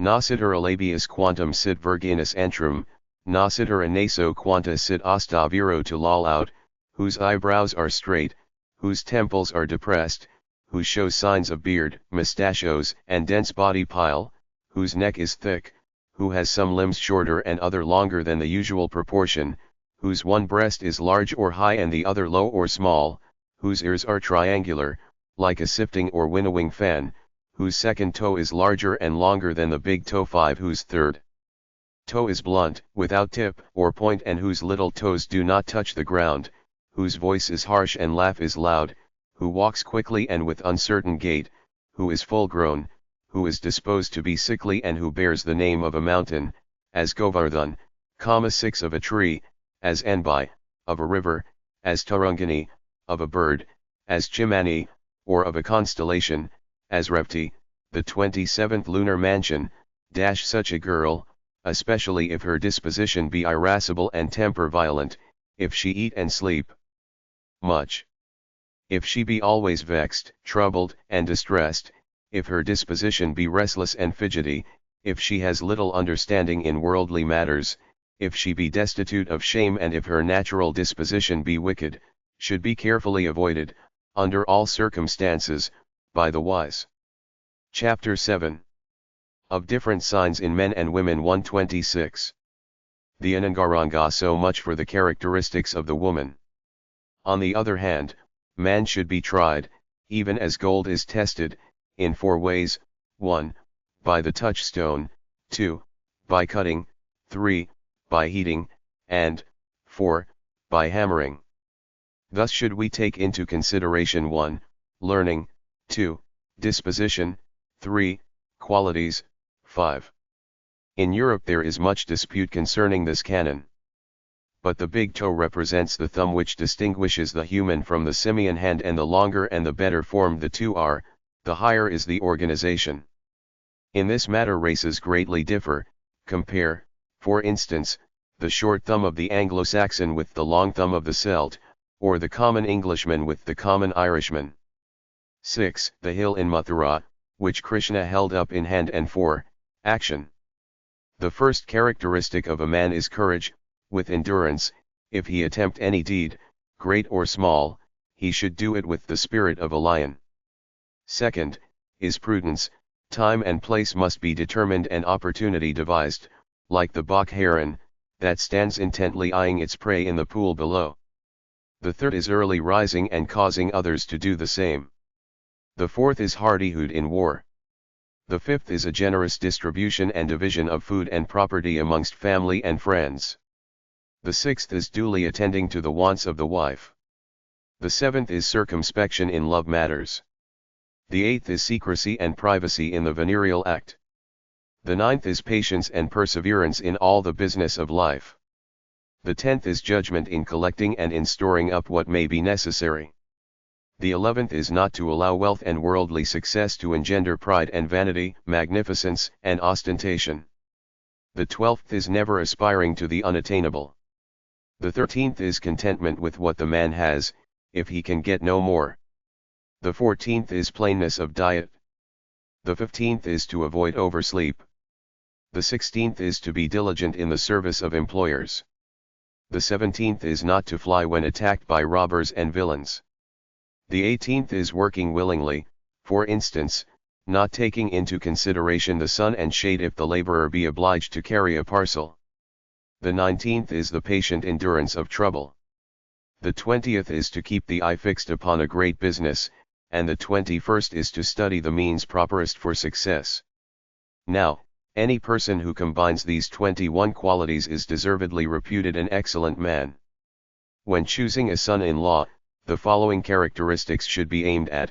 He must come from a large family, which has never known sin and poverty. He must be young, handsome, wealthy, brave and influential, diligent in business, moderate in enjoying riches, sweet of speech, well versed in discharging his own duties, known to the world as a mine of virtues, steadfast in mind and a treasury of mercy, who gives alms and makes charities as far as his means permit. Such a man is described by celebrated poets as a fit person to whom the daughter should be given in marriage. And these are the defects and blemishes of a son-in-law: the man who is born in a low family, who is vicious, a libertine, pitiless and ever sickly with dangerous disease, sinful and very wicked, poor and miserly, impotent, prone to conceal the virtues and to divulge the vices of others, a constant traveler, an absentee, one ever away from his home and residing abroad, a debtor, a beggar, a man who has no friendship with the good, or who, if he have it, breaks into quarrel upon trifling things. Such a person the wise will not accept as a son-in-law. We now proceed to the Samudrakalaksana or chiromantic signs, good and bad, which affect present and future happiness. The length of a man's and woman's life and the marks which denote it, must first be treated of, because it is useless to see auspicious details if death may shortly be expected.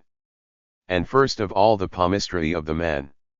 Every perfect hand and foot consists of 5 members, namely the Angushtha, thumb, the Tarjani, forefinger, the Madhyama, middle finger, the Anamika, ring finger, and the Kanishtaka, little finger. Now, if an unbroken line in the palm 7 run from the mount, or base of the little finger, to that of the forefinger, it is a sign that the bearer will live 100 years. But the man in whose palm an unbroken line runs from the ball or cushion of the little finger to that of the middle finger, should be considered as likely to live for a period of 60 years. Moreover, the man upon whose thumb or chest there is a figure shaped like a barley grain 8, the same will chapter 7. Of different signs in men and women 127. The Ananga eat bread earned by his own exertions and he will ever remain happy. As a rule, if the lines in the palms be few, men are poor and penniless; if there be 4 they are happy, and if more than 4, they are threatened with mean and wretched fortunes. Moreover, the much-streaked palm shows a quarrelsome nature. The man whose eye is red, whose body is fair and of good complexion likes gold, whose trunk is fleshy and whose arms reach his knees, the same will always remain 7. As a rule the palmistry of the gypsies is directly derived, like their language, from India, and so artificial a system speaks strongly in favor of a single origin and propagation by tradition. Here, however, the line of life, linea vitae, is transferred from the base of the thumb to an unusual place, technically called the cingulum veneris. 8. This figure Europeans turn into an M and hold to mean marriage. The barley mark in the text seems to correspond with the triangle formed by the supreme natural line, the line of life, and the line of the lunar mount. Richard Saunders, Physiognomy and Chiromancy, London, 1671, and Les Mystères de la Main, ad. Desbarrellis, Paris, Dentu, 1862. 9. Such was the case with the celebrated Highland Cateran, Rob Roy MacGregor, rich and enjoy grandeur, opulence, lordship, and supremacy. The man whose thighs are large, will win great wealth, the man whose waist is broad, will be blessed in his wife and many children, the man whose feet are long 10 and whose hands are very delicate, will always enjoy happiness, and the man whose head is large and lengthy 11, will rise to be a prince. The man whose linga is very long, will be wretchedly poor. The man whose linga is very thick, will ever be in distress. The man whose linga is thin and lean, will be very lucky, and the man whose linga is short, will be a Raja. 12. So much concerning the characteristics of men. And now as regards the other sex. The woman of inauspicious signs, will be or become an orphan, a widow, destitute of brothers and sisters and without connections, as well as relations, so that her life ends, as it began, in bitterness. Her characteristics, therefore, should be carefully examined before marriage with her is contracted. Let it be understood that the woman who bears on the sole of her left foot the signs of the chakra, quoit, peculiar to Vishnu, the Padma, lotus, the Dvaha, flag, 10. An unusual conformation in the Indian, whose short thin feet are despised by the Afghans and the adjacent mountaineers. When Ranjit Singh ordered 100 matchlocks from a celebrated gunsmith across the Indus, he received in return a slipper with a message that the order would be executed as soon as a Sikh's foot could be found to fit that shoe. 11. An idea long familiar to the world before the days of Dr. Gall. 12. Here we find a Hindu origin for the naughty schoolboy lines about short and thick, long and thin, the chatra, umbrella, the mystical svastika 13 and the kumala, that is, circular lines 14 and not conch-shaped on her fingertips, that woman will be a Rani, queen.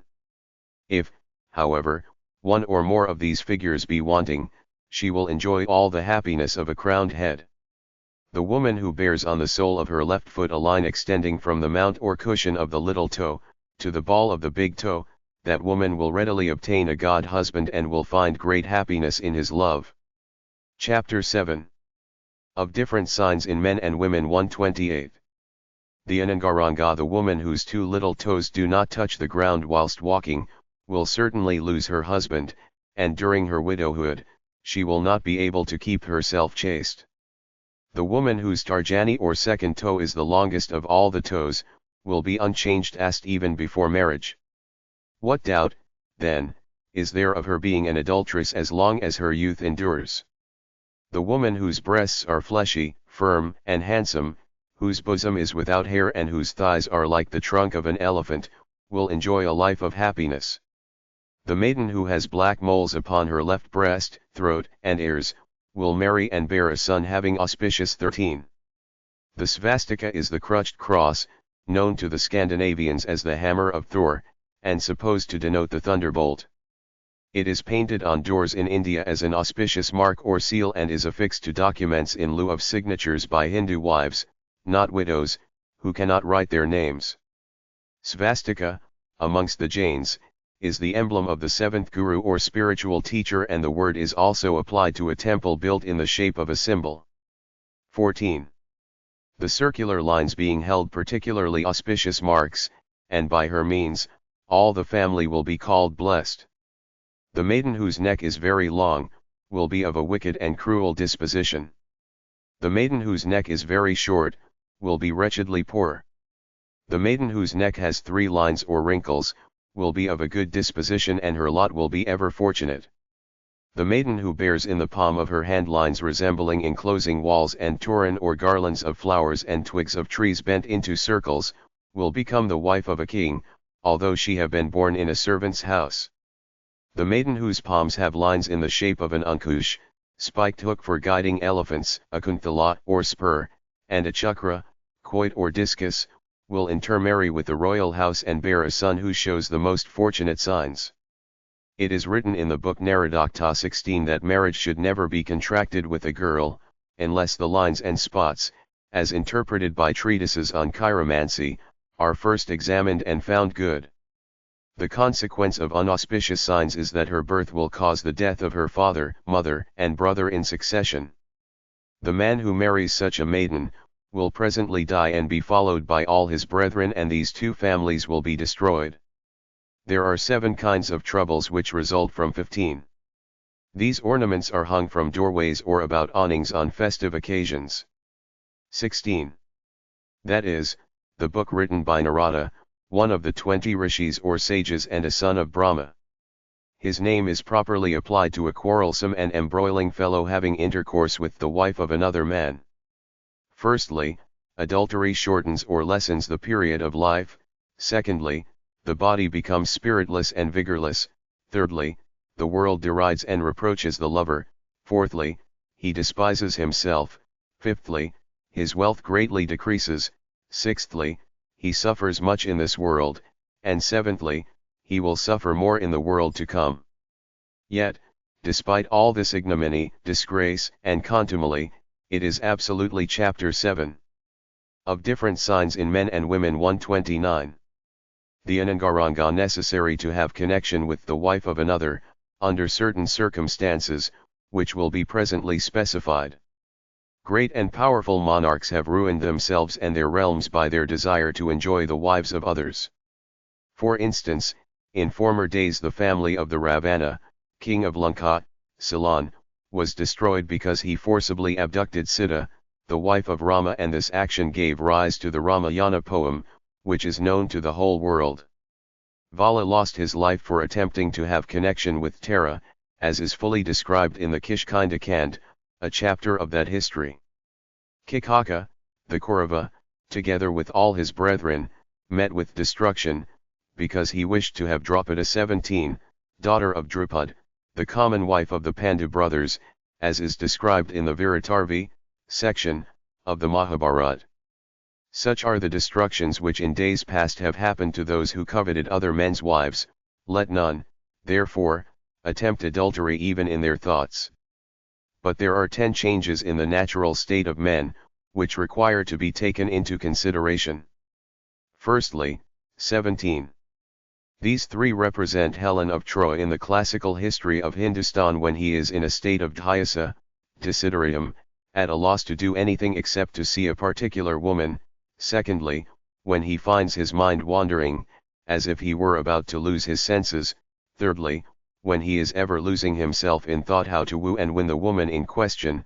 Fourthly, when he passes restless nights without the refreshment of sleep.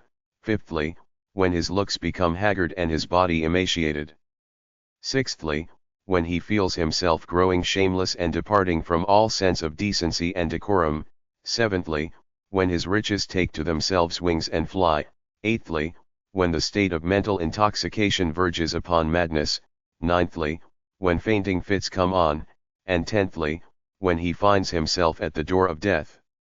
18. That these states are produced by sexual passion may be illustrated by an instance borrowed from the history of bygone days. Once upon a time there was a king called Pururava, who was a devout man and who entered upon such a course of mortification and austerities that Indra, lord of the lower heaven, began to fear lest he himself might be dethroned. The god, therefore, in order to interrupt these penances and other religious acts, sent down from Svarga, his own heaven, Urvashi, the most lovely of the Apsaras, nymphs. The king no sooner saw her than he fell in love with her, thinking day and night of nothing but possessing her, till at last, succeeding in his project, both spent a long time in the pleasures of carnal connection. Presently Indra, happening to remember the Apsara, dispatched his messenger, one of the Gandharvas, heavenly minstrels, to the world of mortals and recalled her immediately after her 18. These 10 are the progressive stages of love-longing departure.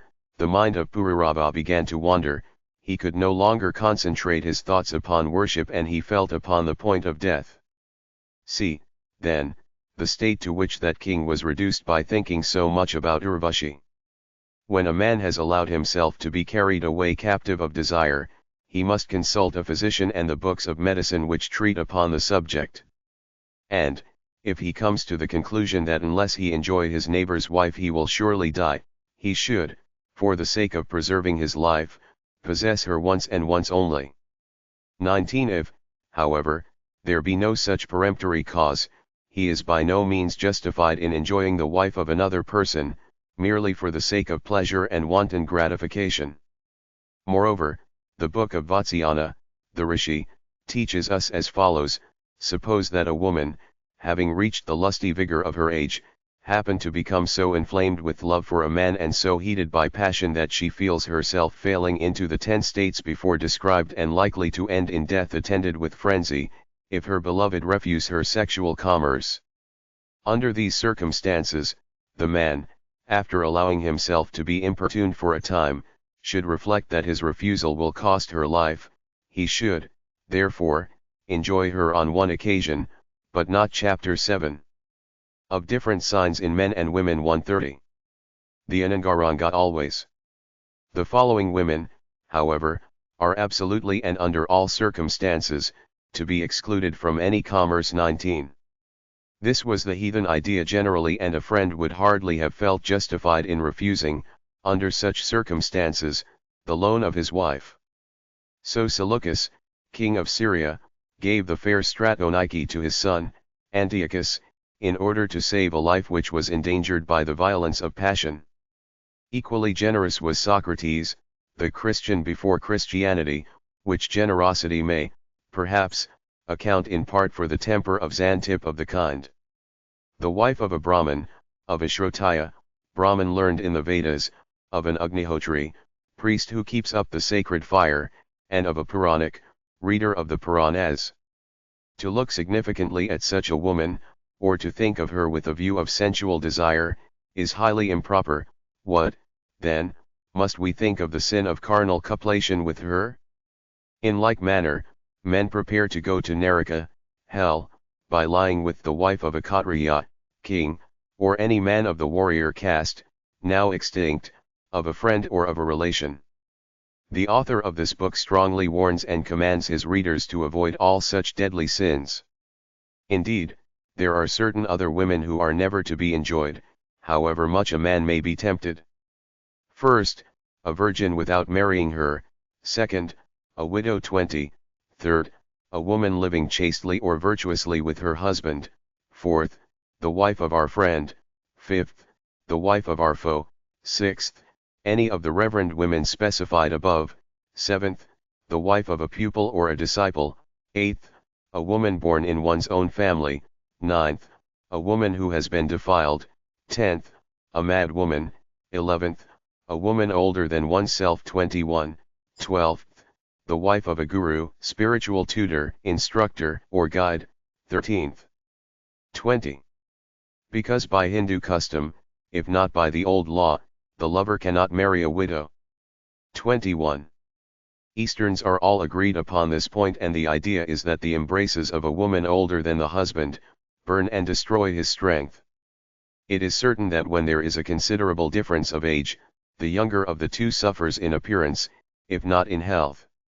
How many women we see in civilized countries with that young old look, which at once assures the observer that they are married to men much their seniors.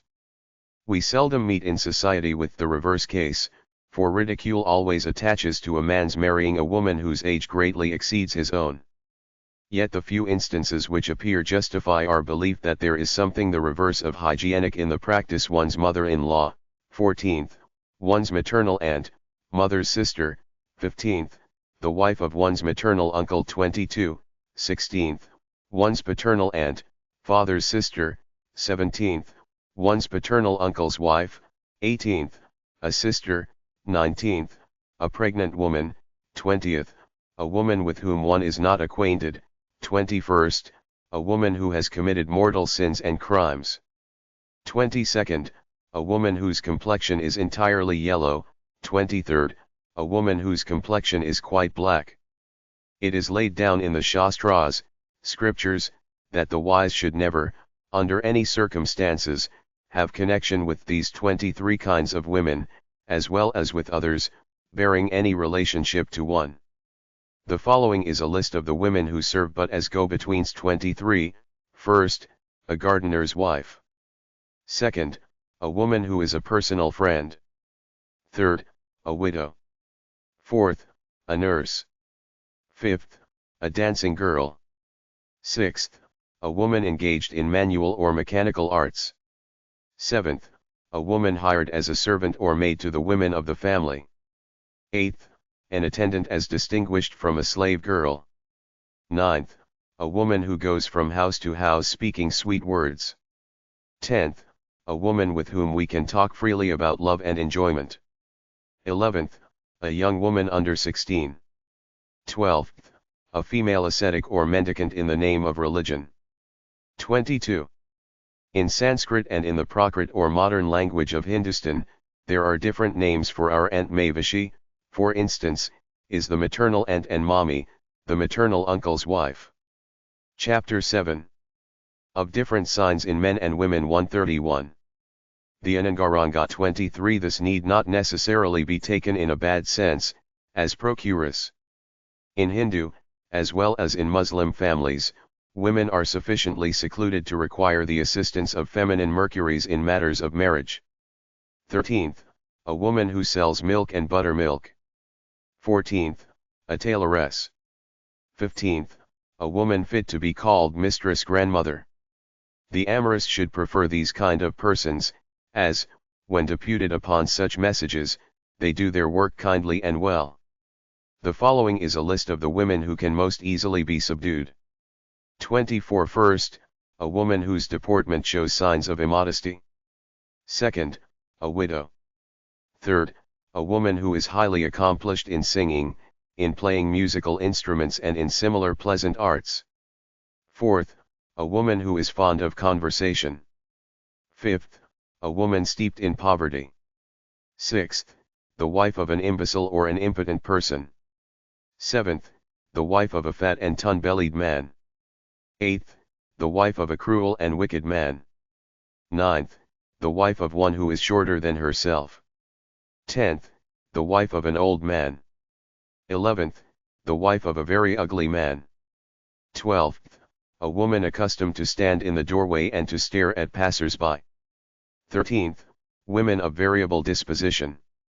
14th, the barren woman, especially if she and her husband desire the blessing of issue. 15th, the woman who brags and boasts. 16th, the woman who has long been separated from her husband and deprived of her natural refreshment.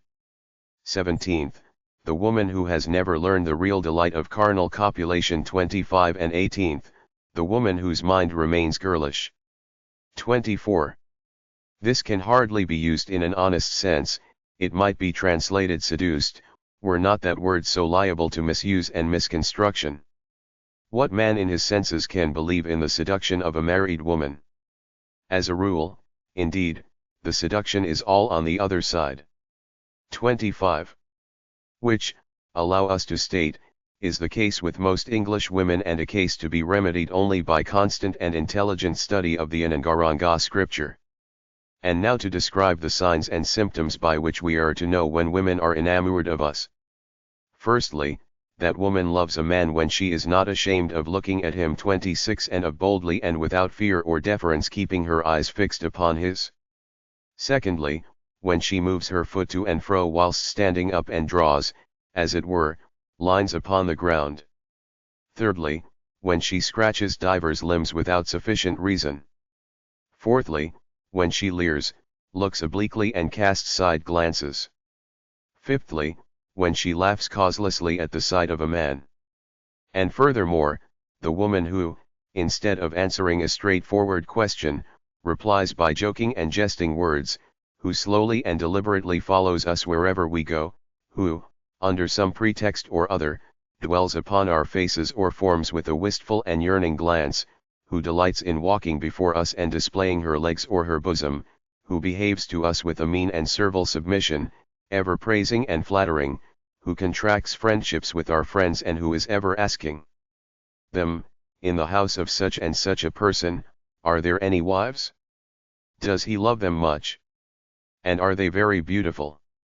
Who, looking towards us, sings a sweet air, who passes her hands frequently over her breasts and her arms, who cracks her fingers, who yawns and sighs when not expected to do so, who will never appear before us, though we call and summon her, unless in her most becoming dress.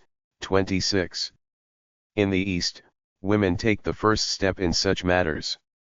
Nothing can be more ridiculous than to see the bearded and turbaned Turk blushing, boggling, and looking silly as he is being inspected by a pair of bold feminine eyes who throws flowers and similar articles upon us, who, pretexting various things, often goes into and comes forth from the house, and finally, whose face, hands and feet break into perspiration when she casually sees us.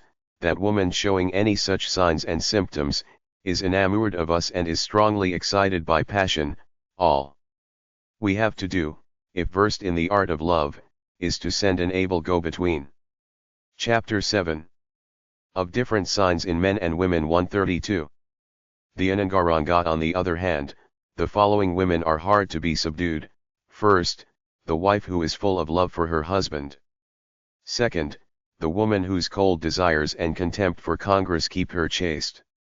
Third, the woman who is envious of another's prosperity and success. Fourth, the mother of many children. Fifth, a dutiful daughter or daughter-in-law. Sixth, a courteous and respectful woman. Seventh, a woman who fears and stands in awe of her parents and those of her husband. Eighth, a wealthy woman, who ever suspects, and often wrongly, that we love her money better than herself. Ninth, a woman who is shy, bashful, and retiring in the presence of strangers. 10th, an avaricious and covetous woman. 11th, a woman who has no avarice or covetousness. Such women are not easily secured, nor is it worth our while to waste our hours in pursuing them. The following are the places where a woman should not be enjoyed. First, the place where fire is lighted with the religious formula Agni Mukha and other mantras. Second, in the presence of a Brahmin or any other reverend man. Third, under the eyes of an aged person, to whom respect is due, as a guru, spiritual guide, or a father. Fourth, when a great man is looking on. Fifth, by the side of a river or any murmuring stream. Sixth, at a panwata, a place erected for drawing water from wells, tanks, and so forth. Seventh, in a temple dedicated to the gods. Eighth, in a fort or castle. Ninth, in a guard room, police station, or in any government place where prisoners are confined. 10th, on a highway. 11th, in a house of another person. 12th, in the forest. 13th, in an open place, such as a meadow or an upland. 14th, on ground where men are buried or burned. The consequences of carnal connection at such places are always disastrous. They breed misfortunes, and, if children are begotten, these turn out bad and malicious persons. The following are the times when women are not to be enjoyed. First, by day, unless their class and temperament require coition during the light hours. Second, during or at the Sankranti Parvani, that is to say, when the sun or a planet passes from one side of the zodiac to another. Third, during the Sharad, or cold season, October to November. Fourth, during the Grishma, or hot season, June to July. Fifth, in the Amavasya, the last, the 30th, or the new moon day of the Hindu month, unless the love Shastras specify the contrary. Sixth, during the periods when the man's body suffers from fever. Seventh, during the time of Avrata 27. Parvani, Sanskrit parva, is applied to certain times, such as the solstices and the equinoxes, when good actions are most acceptable. 28. It must be remembered that during the whole period of the sun's southing, Dakshinayana, opposed to Uttarayana, or his northerly direction, the high caste Hindu will not marry. 29. The other four are Vasantha, or spring, April to May, Varsha, the rains, August to September, Hermanta, or the cold season, December to January, and Shishira, early spring, February to March. Thus the Hindu year contains 6 ritu or seasons, any self-imposed religious observance, with obligation to carry it out. 8th, in the evening time, and 9th, when wearied with warfare. The consequences of Congress at such epochs are as disastrous as if the act took place in a prohibited spot. The following is the situation which the wise men of old have described as being best fitted for sexual intercourse with women. Choose the largest and finest and the most airy room in the house, purify it thoroughly with whitewash and decorate its spacious and beautiful walls with pictures and other objects upon which the eye may dwell with delight.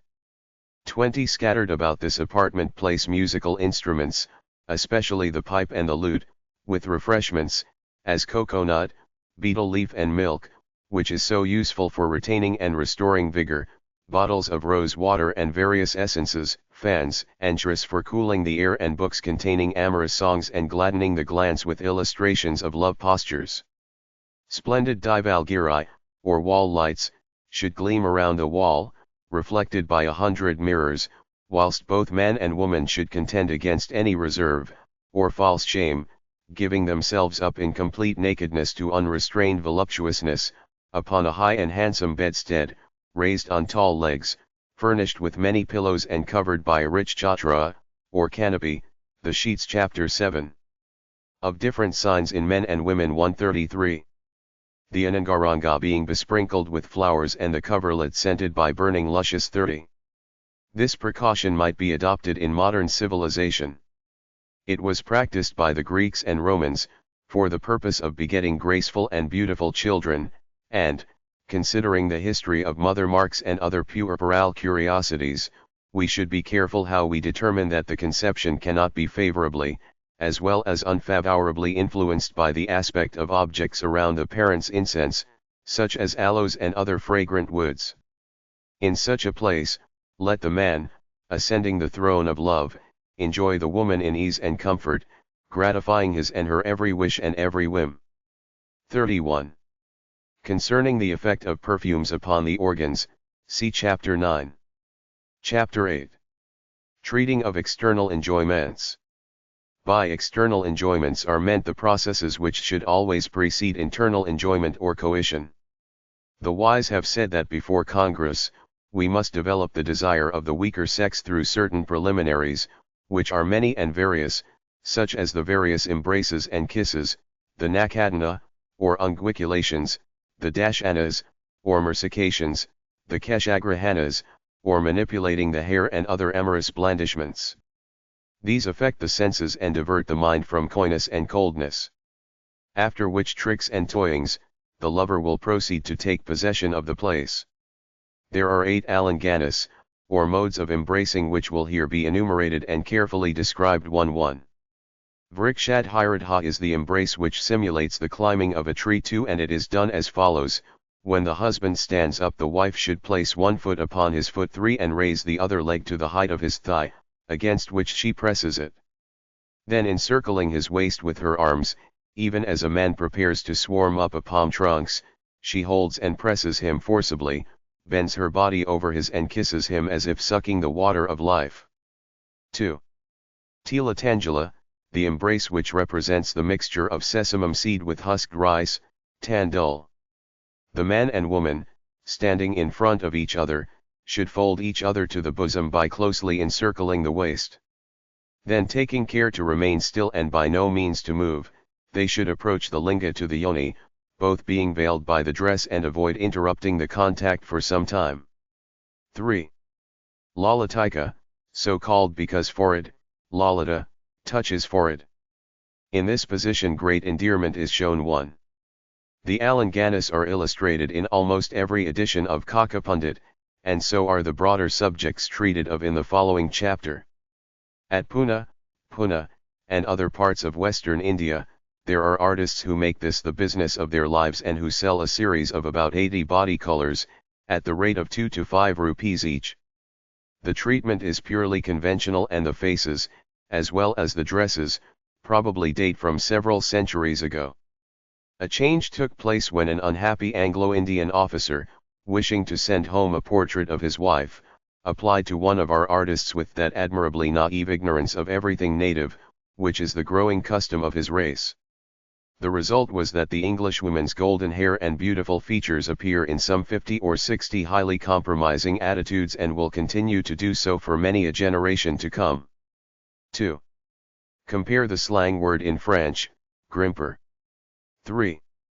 Both feet being, of course, naked by the close pressure of arms round the waist, both still standing upright and by the contact of brow, cheek, and Chapter 8. Treating of external enjoyments 34. The Ananga eyes, of mouth, breasts, and stomach. 4.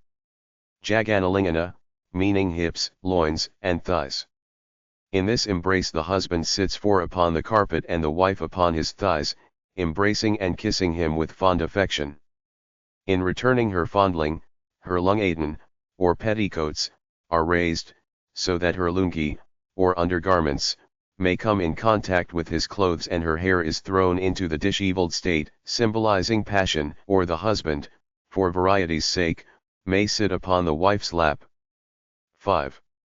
Vidhaka, when the nipples touch the opposite body.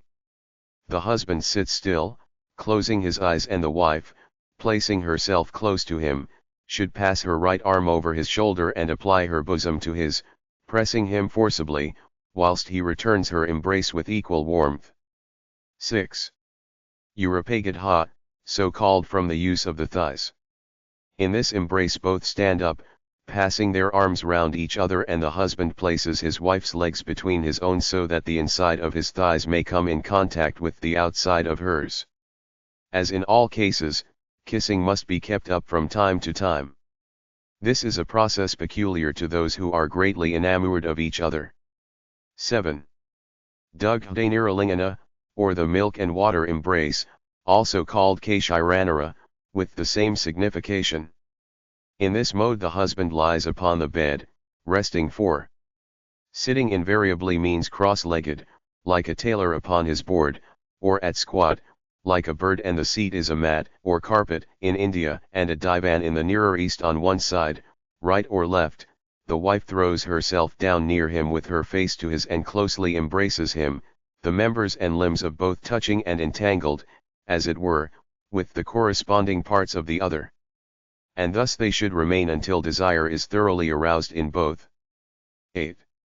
Valerie Vreshtita, or embracing as the creeper twines about the tree, is performed as follows: whilst both are standing upright, the wife clings to her husband's waist and passes her leg around his thigh, kissing him repeatedly and softly until he draws in his breath like one suffering from the cold. In fact, she must endeavor to imitate the vine enfolding the tree which supports it. Here end the embracements. They should be closely studied, followed up by proper intelligence of the various modes of kisses, which must accompany and conclude the Alinganas. And understand at once that there are 7 places highly proper for osculation, in fact, where all the world kisses. These are, first, the lower lip. Second, both the eyes. Third, both the cheeks. Fourth, the head. 5/5, the mouth. Sixth, both breasts, and 7th, the shoulders.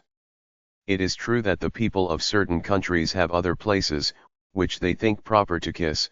For instance, the voluptuaries of Saudadesha have adopted the following formula, but this is far from being customary with the men of our country or of the world in general. 5. In Europe, osculation upon the head and forehead is a paternal salutation, and, as a rule, men kiss one another upon both cheeks and only their wives and concubines on the mouth. These distinctions are ignored by Orientals. Furthermore, there are 10 different kinds of kisses, each of which has its own and proper name, and these will be described in due order. 1. Anlita kissing, which means Mishrita, mixing or reconciling. If the wife be angry, no matter however little, she will not kiss the face of her husband, the latter then should forcibly fix his lips upon hers and keep both mouths united till her ill temper passes away. Chapter 8. Treating of External Enjoyments 35. The Ananga 2. Spherita kissing, which is connected with twitching and velication. The wife should approach her mouth to that of her husband, who then kisses her lower lip, whilst she draws it away, jerking, as it were, without any return of osculation. 3. Gatika, or neck-nape kissing, a term frequently used by the poets. This is done by the wife, who, excited with passion, covers her husband's eyes with her hands and closing her own eyes, thrusts her tongue into his mouth, moving it to and fro with a motion so pleasant and slow that it at once suggests another and higher form of enjoyment. 4. Tiryak, or oblique kissing. In this form the husband, standing behind or at the side of his wife, places his hand beneath her chin, catches hold of it and raises it, until he has made her face look up to the sky, then he takes her lower lip beneath his teeth, gently biting and chewing it. 5. Uttarashtha, or upper lip kissing. When the wife 6. A fair specimen of the verbosity of Hindu style, which is so seldom realized or copied by Europeans speaking native languages. We should say hold her chin and raise her face, or, to quote Ovid's Metamorphoses, ad lumina lumen dashatolans, which the Hindu would only half understand. This remark might be illustrated at considerable length. Is full of desire, she should take her husband's lower lip between her teeth, chewing and biting it gently, whilst he does the same to her upper lip. In this way both excite themselves to the height of passion. 6. Pindita, or lump kissing. The wife takes hold of her husband's lips with her fingers, passes her tongue over them and bites them. 7. Samputa, or casket kissing. In this form the husband kisses the inside mouth of his wife, whilst she does the same to him. 8. Hanuvatra kissing. 7. In this mode the kiss should not be given at once, but begin with moving the lips towards one another in an irritating way, with freaks, pranks, and frolics. After toying together for some time, the mouths should be advanced and the kiss exchanged. 9. Pratibadha, or awakening kiss. When the husband, who has been absent for some time, returns home and finds his wife sleeping upon the carpet in a solitary bedroom, he fixes his lips upon hers, gradually increasing the pressure until such time as she awakes. This is by far the most agreeable form of osculation and it leaves the most pleasant of memories. 10. Samashtha kissing. This is done by the wife taking the mouth and lips of the husband into hers, pressing them with her tongue and dancing about him as she does so. Here end the sundry forms of kisses. And now must be described the various ways of nakadana, that is, of titillating and scratching with the nails. As it will not be understood what places are properest for this kind of dalliance, it should be explained as a preliminary. 7. In Sanskrit, hanu means jaw, that there are 11 parts upon which pressure may be exerted with more or less force. These are, first, the neck. Second, the hands. Third, both thighs. Fourth, both breasts. Fifth, the back. Sixth, the sides. Seventh, both axil. Eighth, the whole chest or bosom. Ninth, both hips. 10th, the mons veneris and all the parts about the yoni, and, 11th, both the checks. Chapter 8. Treating of External Enjoyments 36. The Ananga. Furthermore, it is necessary to learn the times and seasons when this style of manipulation is advisable. These are, first, when there is anger in the mind of the woman.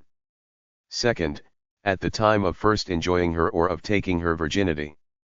Third, when going to separate for a short time. Fourth, when about journeying to a foreign and distant country. Fifth, when a great pecuniary loss has been sustained. Sixth, when excited with desire of congress, and, seventh, at the season of virity, that is to say, when there is no rati, or furor venereus 8 at such times the nails should always be applied to the proper places. The nails, when in good condition and properest, for use, are without spots 9 and lines, clean, bright, convex 10 hard and unbroken. Wise men have given in the Shastras these 6 qualities of the nails. There are 7 different ways of applying the nails. 8. Virati usually signifies being freed or refraining from carnal and worldly desires and passions, the extinction of earthly affections and so forth. 9. The Hindus do not appear to have any special superstition about the white spots on the nails, which the vulgar of Europe call gifts because they portend presents. 10. Some wrongly translate this word growing, or increasing. It means convex, in fact, what we call filbert nails, opposed to the flat, the concave, and the spatulated, which may be remembered by the mandalika or oblong formula on the following page. 1. Kuritnakadana is setting the nails in such a way upon the cheeks, lower lip, and breasts, without leaving any marks, but causing horripilation, till the woman's body hair bristles up and a shudder passes all over the limbs. 11.2. Ardhashandranakadana is effected by impressing with the nails upon the neck and breasts a curved mark, which resembles a half-moon, Ardhashandra. 3. Mandalika is applying the nails to the face for some time and indeed until a sign is left upon it. 4. Thirunabhava or Rekha, a line, is the name given by men conversant with the Kamashastra to nail marks longer than 2 or 3 finger breadths on the woman's head, thighs, and breasts. 5. The Mayurapata, peacock's foot or claw, is made by placing the thumb upon the nipple and the 4 fingers upon the breast adjacent, at the same time pressing the nails till the mark resembles the trail of the peacock, which he leaves when walking upon mud. 6. Shashapluta, or the hooping of a hare, is the mark made upon the darker part of the breast when no other portion is affected. 7. Anvarthanakadana is a name applied to the 3 deep marks or scratches made by the nails of the first 11. The European superstition is, that when horripilation takes place without apparent cause, a person is passing over the spot where the shudderer will be buried. This idea can hardly exist amongst a people who sensibly burn their dead in fixed places, far removed from the haunts of the living, and amongst Muslims, as well as Hindus, the goose flesh, as we call it in our homely way, is a sign of all the passions 3 fingers on the back, the breasts, and the parts about the yoni. This nakadana or unguiculation is highly proper when going abroad to a distant country, as it serves for a keepsake and a token of remembrance. Chapter 8. Treating of External Enjoyments 37. The Ananga the voluptuary, by applying the nails as above directed with love and affection and driven wild by the fury of passion, affords the greatest comfort to the sexual desires of the woman. In fact, there is nothing, perhaps, which is more delightful to both husband and wife than the skillful use of unguiculation. Furthermore, it is advisable to master the proper mode of mercication or biting. It is said by persons who are absorbed in the study of sexual intercourse, that the teeth should be used to the same places where the nails are applied with the exception, however, of the eyes, the upper lip and the tongue. Moreover, the teeth should be pressed until such time as the woman begins to exclaim, "Who? Who?" after which enough has been done. The teeth to be preferred in the husband, are those whose color is somewhat rosy, and not of a dead white, which are bright and clean, strong, pointed and short and which form close and regular rows. On the other hand, those are bad which are dingy and unclean, narrow, long, and projecting forward, as though they would leave the mouth. 1412. This interjection usually denotes grief or pain, and here perhaps it is used in the latter sense. 13. Rosy teeth suggest a resemblance to our curly teeth, popularly associated with straight hair. The author, however, is right according to the most modern and the best authorities, in asserting that dead white is a bad color, liable to caries and easily tarnishing. 14. Prognathism and macrodontaism are unknown to the higher castes of Hindus. Like the unguiculations, There are 7 different dashanas or ways of applying the teeth, which may be remembered by the following mandalika or oblong formula 16-1. Gudhakadashana, or secret biting, is applying the teeth only to the inner or red part 16 of the woman's lip, leaving no outside mark so as to be seen by the world. 2. Achundashana, the wise tell us, is the word applied to biting any part of a woman's lips or cheeks. 3. Pravalamani dashana, or coral biting, is that wonderful union of the man's tooth and the woman's lips, which converts desire into a burning flame. It cannot be described and is to be accomplished only by long experience, not by the short practice of a few days. 4. Bindudashana, dot or drop biting, is the mark left by the husband's 2 front teeth upon the woman's lower lip, or upon the place where the tilla or brow mark is worn. 5. Bindumala, a rosary, or row of dots or drops, is the same as the preceding, except that the front teeth are applied, so as to form a regular line of marks. 6. Kandabitrak is the duster or multitude of impressions made by the prints of the husband's teeth upon the brow and cheek, the neck and breast of the wife. If disposed over the body like the mandalika, or dashanagramandal, the mouth-shaped oblong traced above, it will greatly add to her beauty. 15. Also called dashanagramandal or circle of the principal bitings. 16. The darker Hindus, like Africans, do not show redness in the lips, and the Arabs, curious to say, exceedingly admire brown lips. 7. Kolakarka is the name given by the wise to the deep and lasting marks of his teeth which the husband, in the heat of passion and in the grief of departure when going to a foreign land, leaves upon the body of his wife. After Chapter 8. Treating of external enjoyments 38. The Ananga his disappearance, she will look at them and will frequently remember him with yearning heart. So far for the styles of mersication.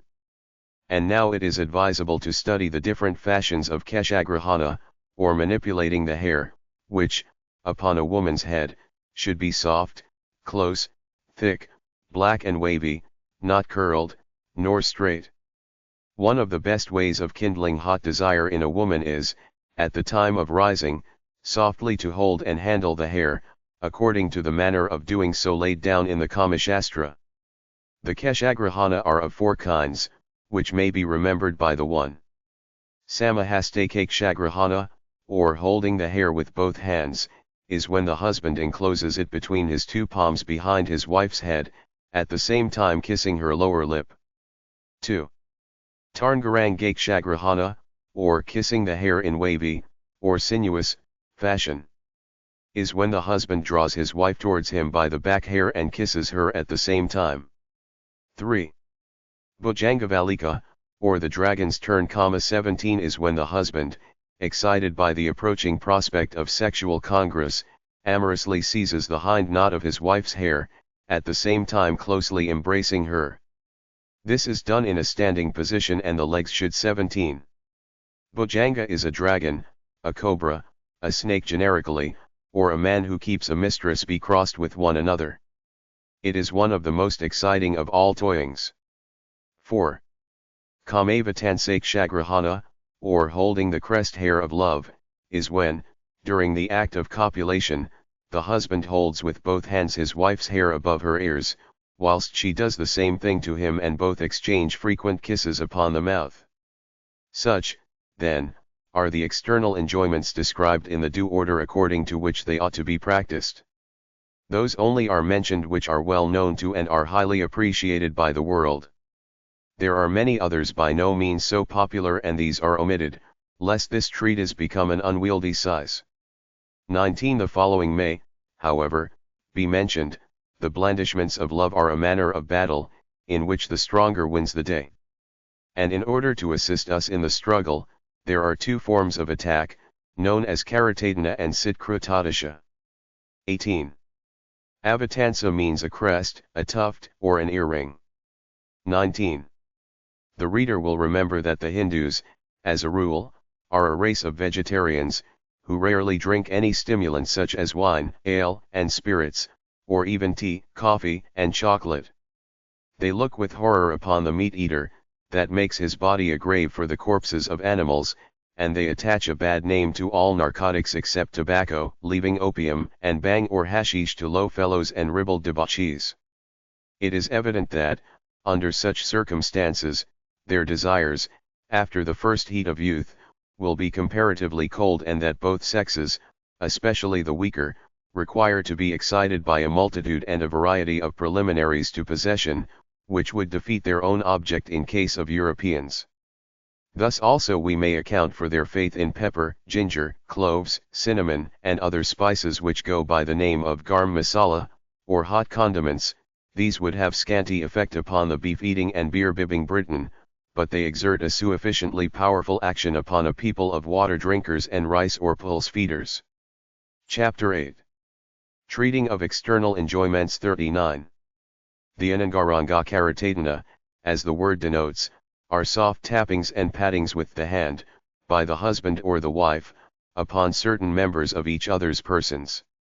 And in this process there are 4 divisions, which the man applies to the woman. 1. Prasradahasta, or patting with the open palm. 2. Atanyasta, the same reversed, done with the back of the hand. 3. Mushti, or striking gently with the lower or fleshy part of the closed hand, softly hammering, as it were. 4. Sampadahasta, or patting with the inner part of the hand, which is slightly hollowed for the purpose, like the cobra's hood. And here may be specified the several members that should thus be operated upon. First, the flesh below the ribs, with no 1. Second, the mons veneris and vicinity of the yoni, also with no 1. Third, the bosom and breasts, with no 2. Fourth, the back and hip, with no 3. Fifth, the head with no 4. There are also 4 corresponding divisions of the practices used by the woman to the man. 1. Santanika, a name given by learned men to the act of a wife gently patting with the closed fist her husband's breast when the two have become one, so as to increase his pleasure. 2. Pataka is when the wife, also during congress, pats her husband gently with the open hand. 3. Bindamala is the name given only by men when the wife, at the time of coition, fillips her husband's body with the thumbs only. 4. Kundala is the name given by the older poets when 20. Kara, a hand, and Tadana, striking.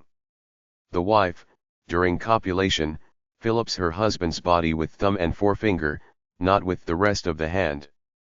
And now of the Sitkriti, or inarticulate sound produced by drawing in the breath between the closed teeth. These are the peculiar privilege and prerogative of women, and the wise divide them into 5 kinds. 1.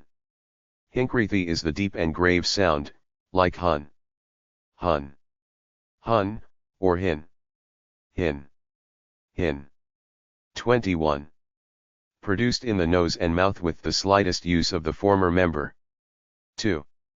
Stanada is the low rumbling, like distant thunder, expressed by ha, ha, or by han, han, han.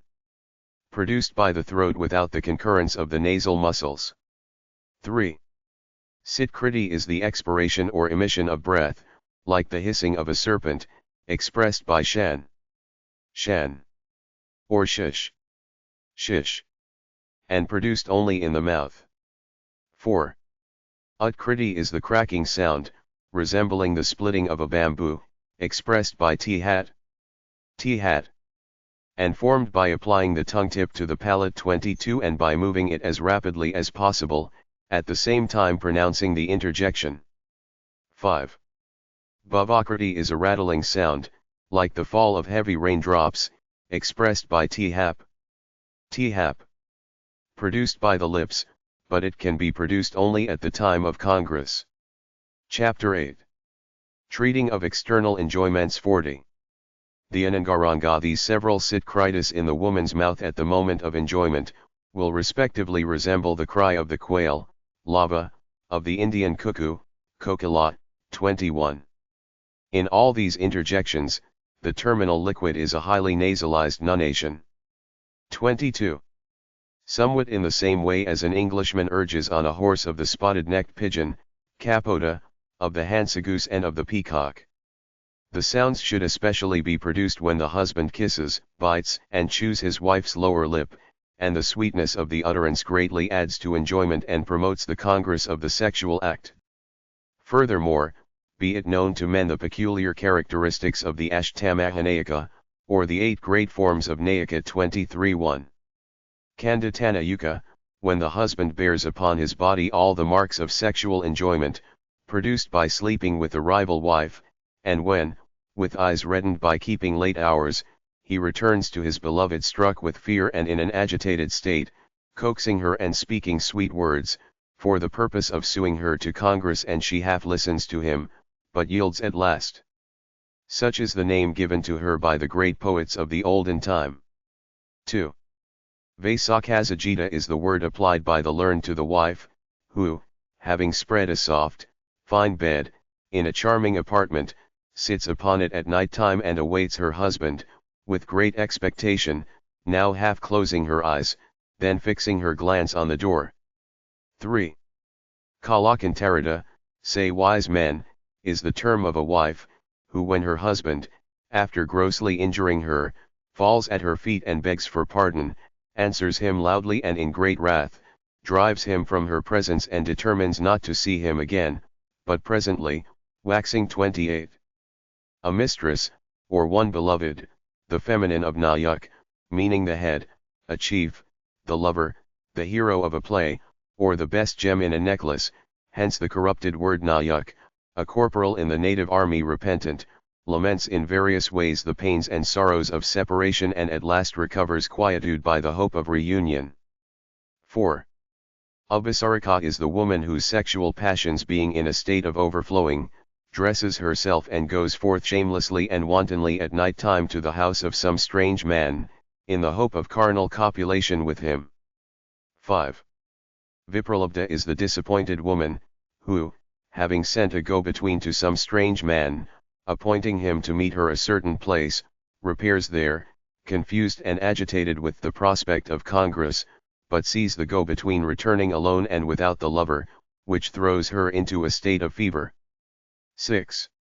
Vyajina is the melancholy woman, who, during the absence of her husband in a far country, smells the fragrant and exciting perfumes of sandalwood and other odorous substances, and looking upon the lotus flower and the moonlight, falls into a passion of grief.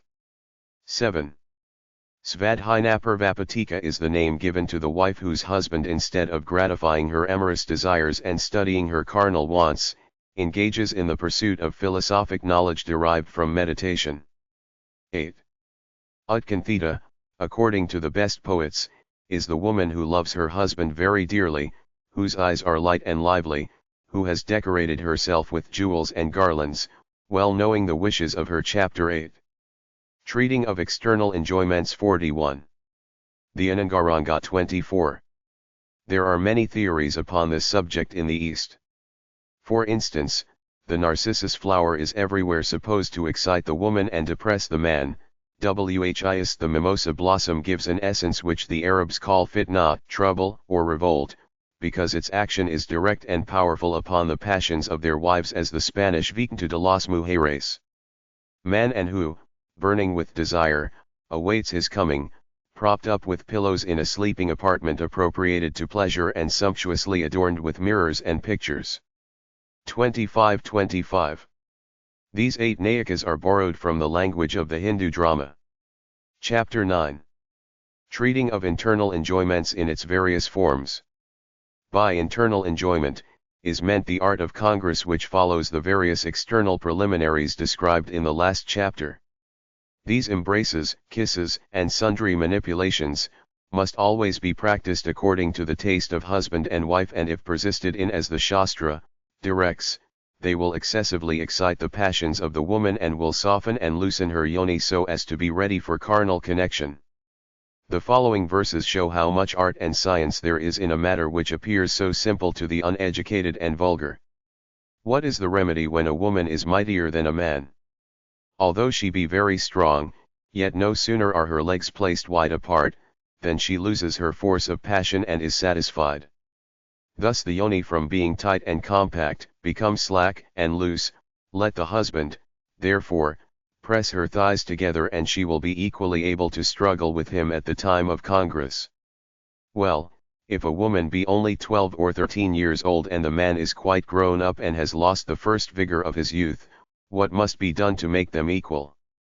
In such a case, the legs of the woman must be stretched out to the fullest extent, so as to weaken the powers, and by these means the man will prove himself her equal. There are 5 main bandha or asana forms or postures of congress which appear in the following shape, and each of these will require its own description successively and in due order. A.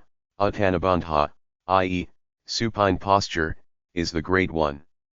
The reader will bear in mind that the exceeding pliability of the Hindu's limbs enables him to assume attitudes absolutely impossible to the European, and his chief object in congress is to avoid tension of the muscles, which would shorten the period of enjoyment.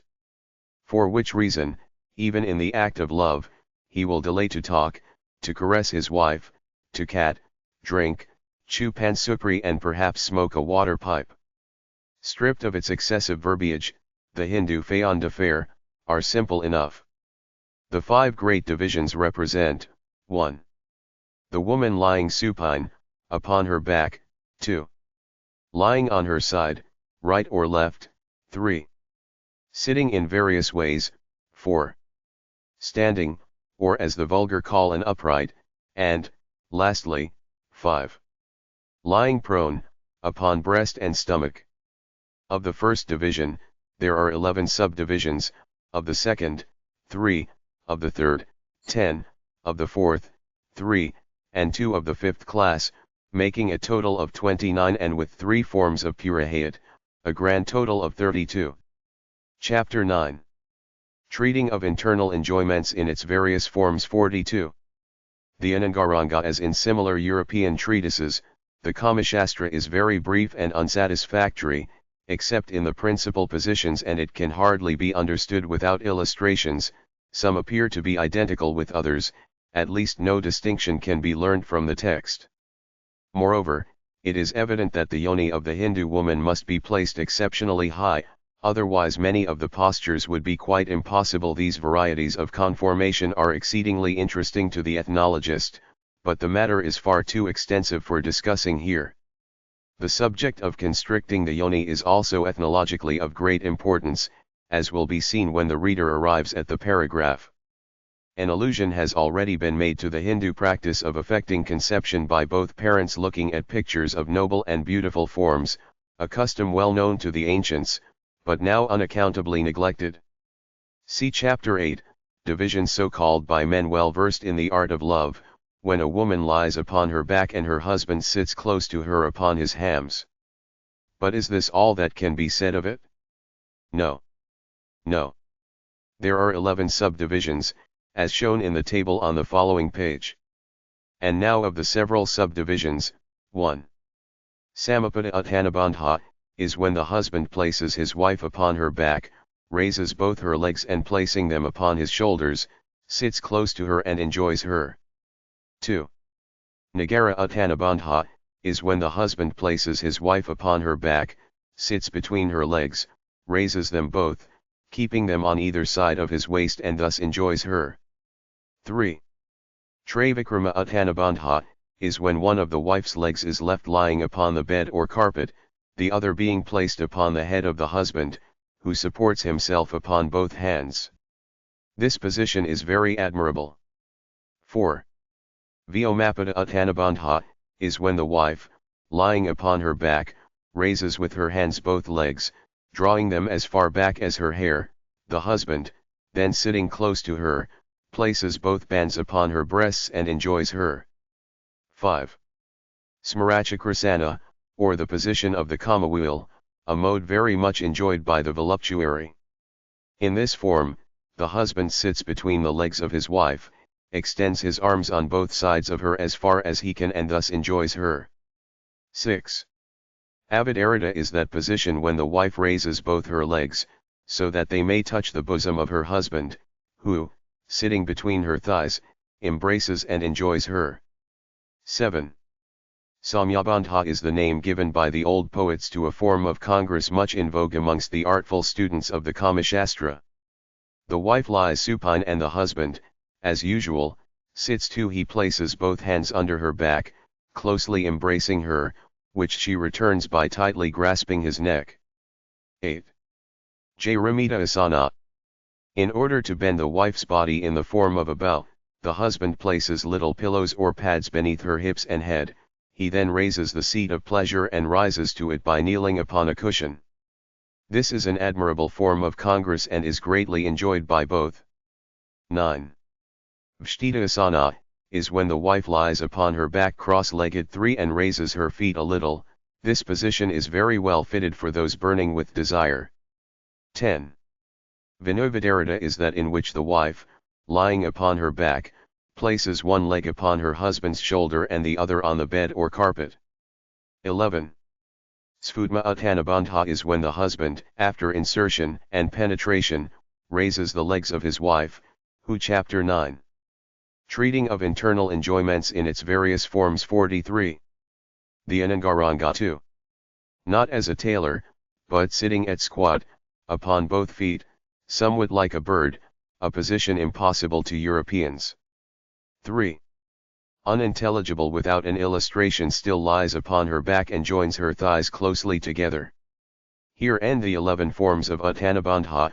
We now proceed to the Tiryak, i.e., aslant, awry posture, whose essence consists of the woman lying upon her side. Of this division, there are 3 subdivisions. 1. Vinakatiryak bandha is when the husband, placing himself alongside of his wife, raises one of his legs over her hip and leaves the other lying upon the bed or carpet. This asana position is fitted only for practice upon a grown-up woman.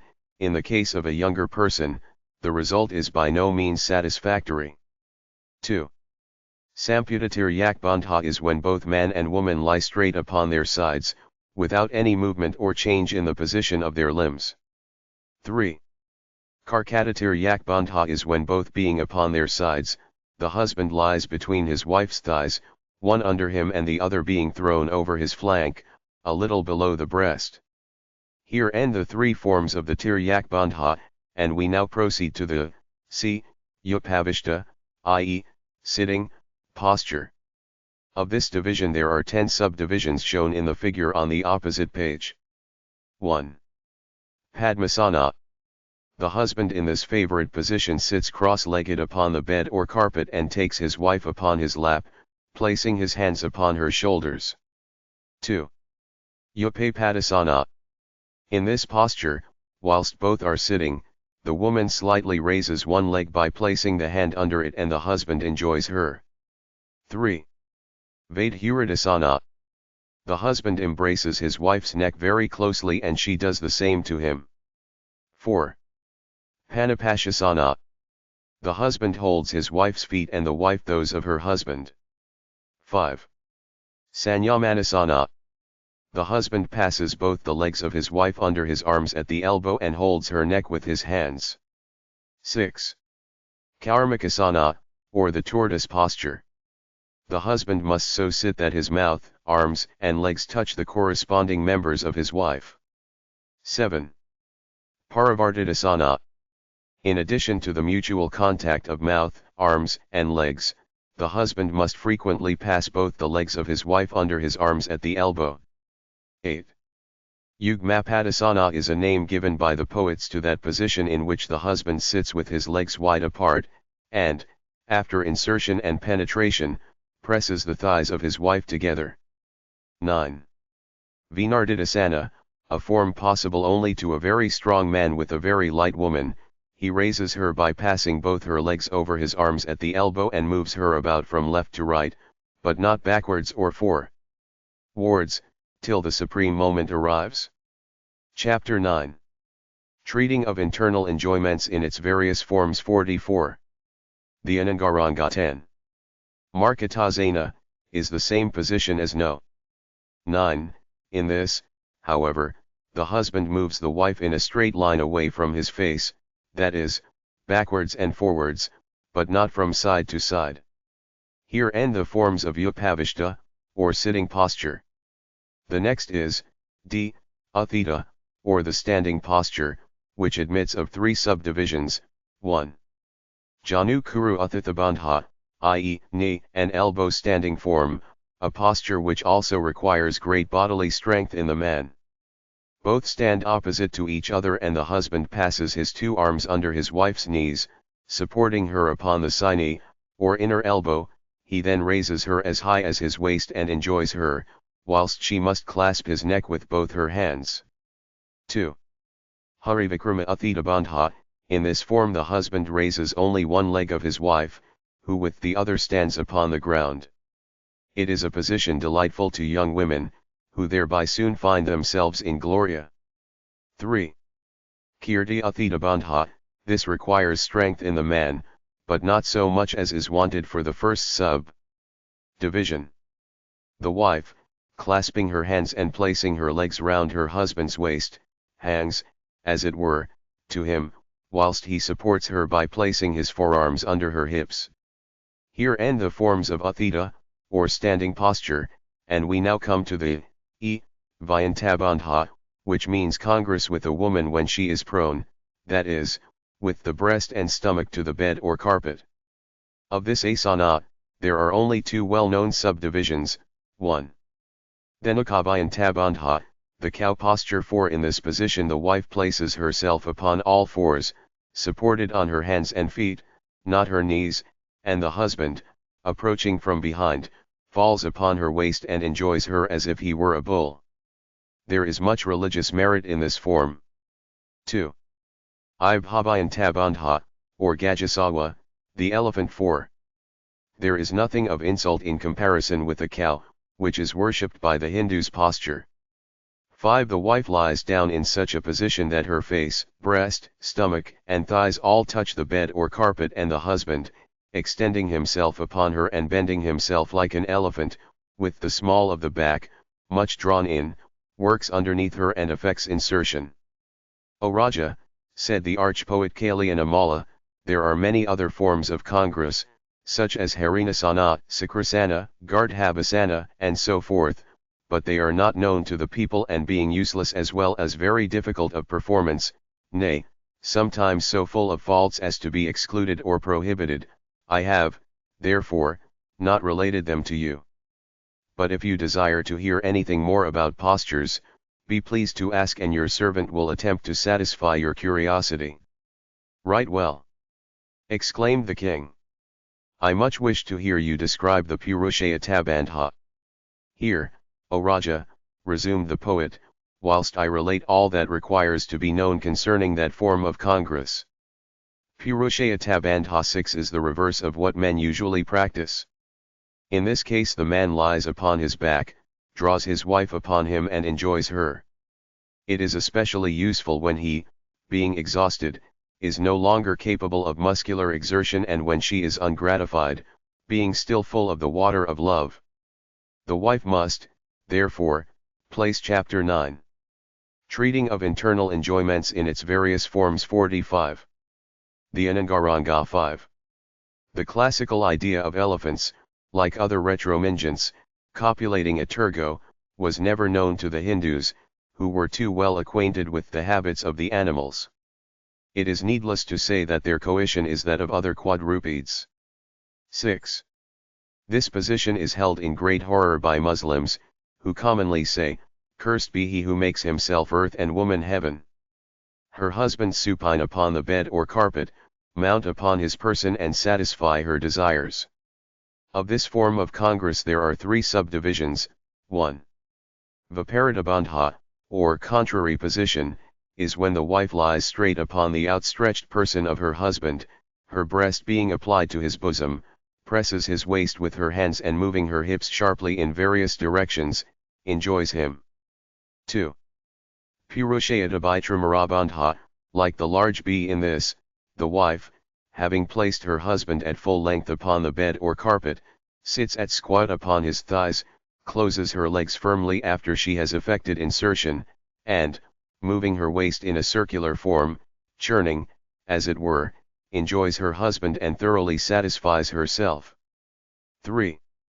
Athita Uttanabandha.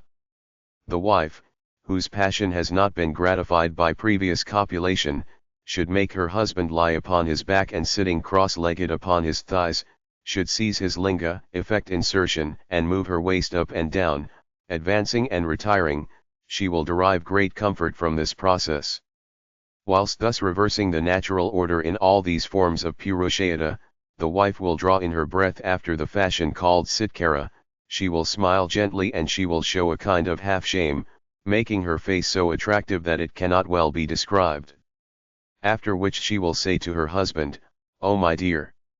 O thou rogue, this day thou hast come under my control and hast become subjected to me, being totally defeated in the battle of love."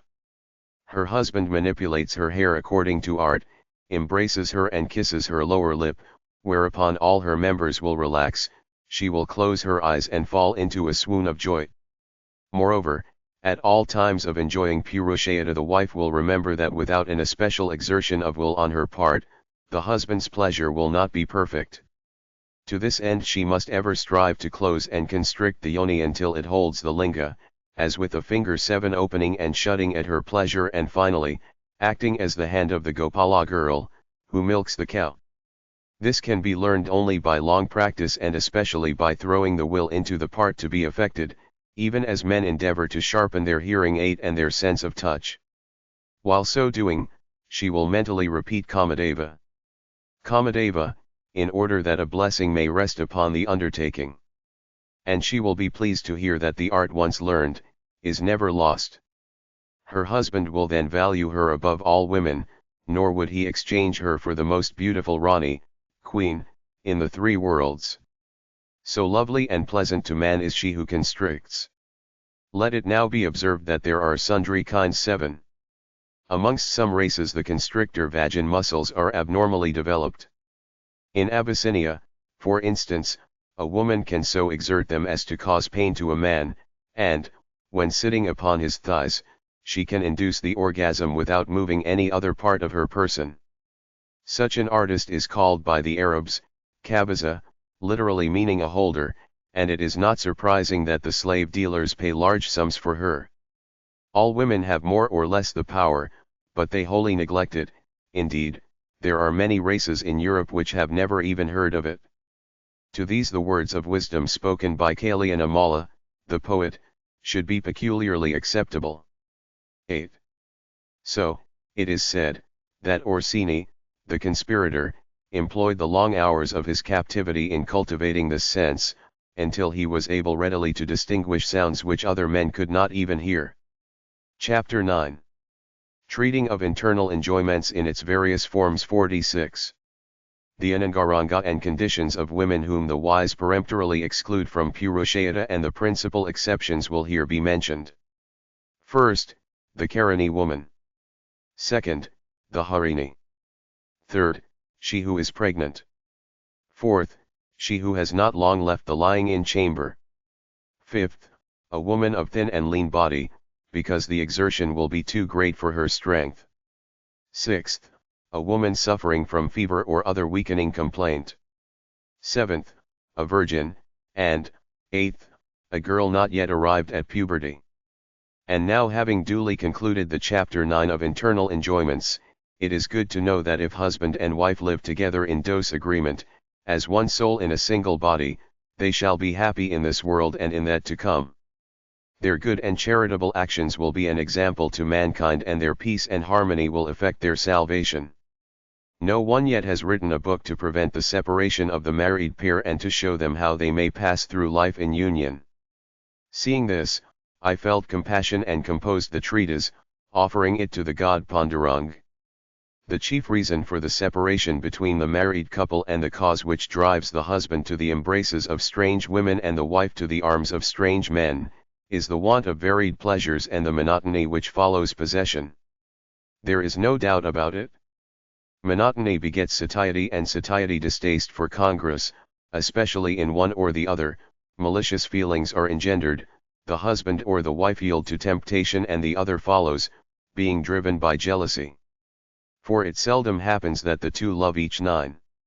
The author, at this place, repeats the signs and symptoms of plenary enjoyment in woman which he gave in chapter 3, section 3. Other equally and in exact proportion, therefore is the one more easily seduced by passion than the other.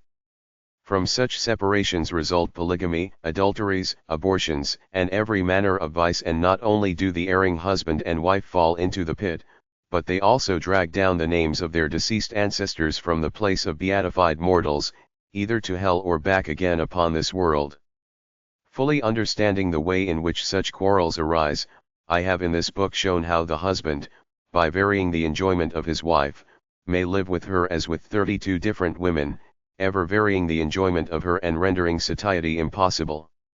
I have also taught all manner of useful arts and mysteries, by which she may render herself pure, beautiful, and pleasing in his eyes.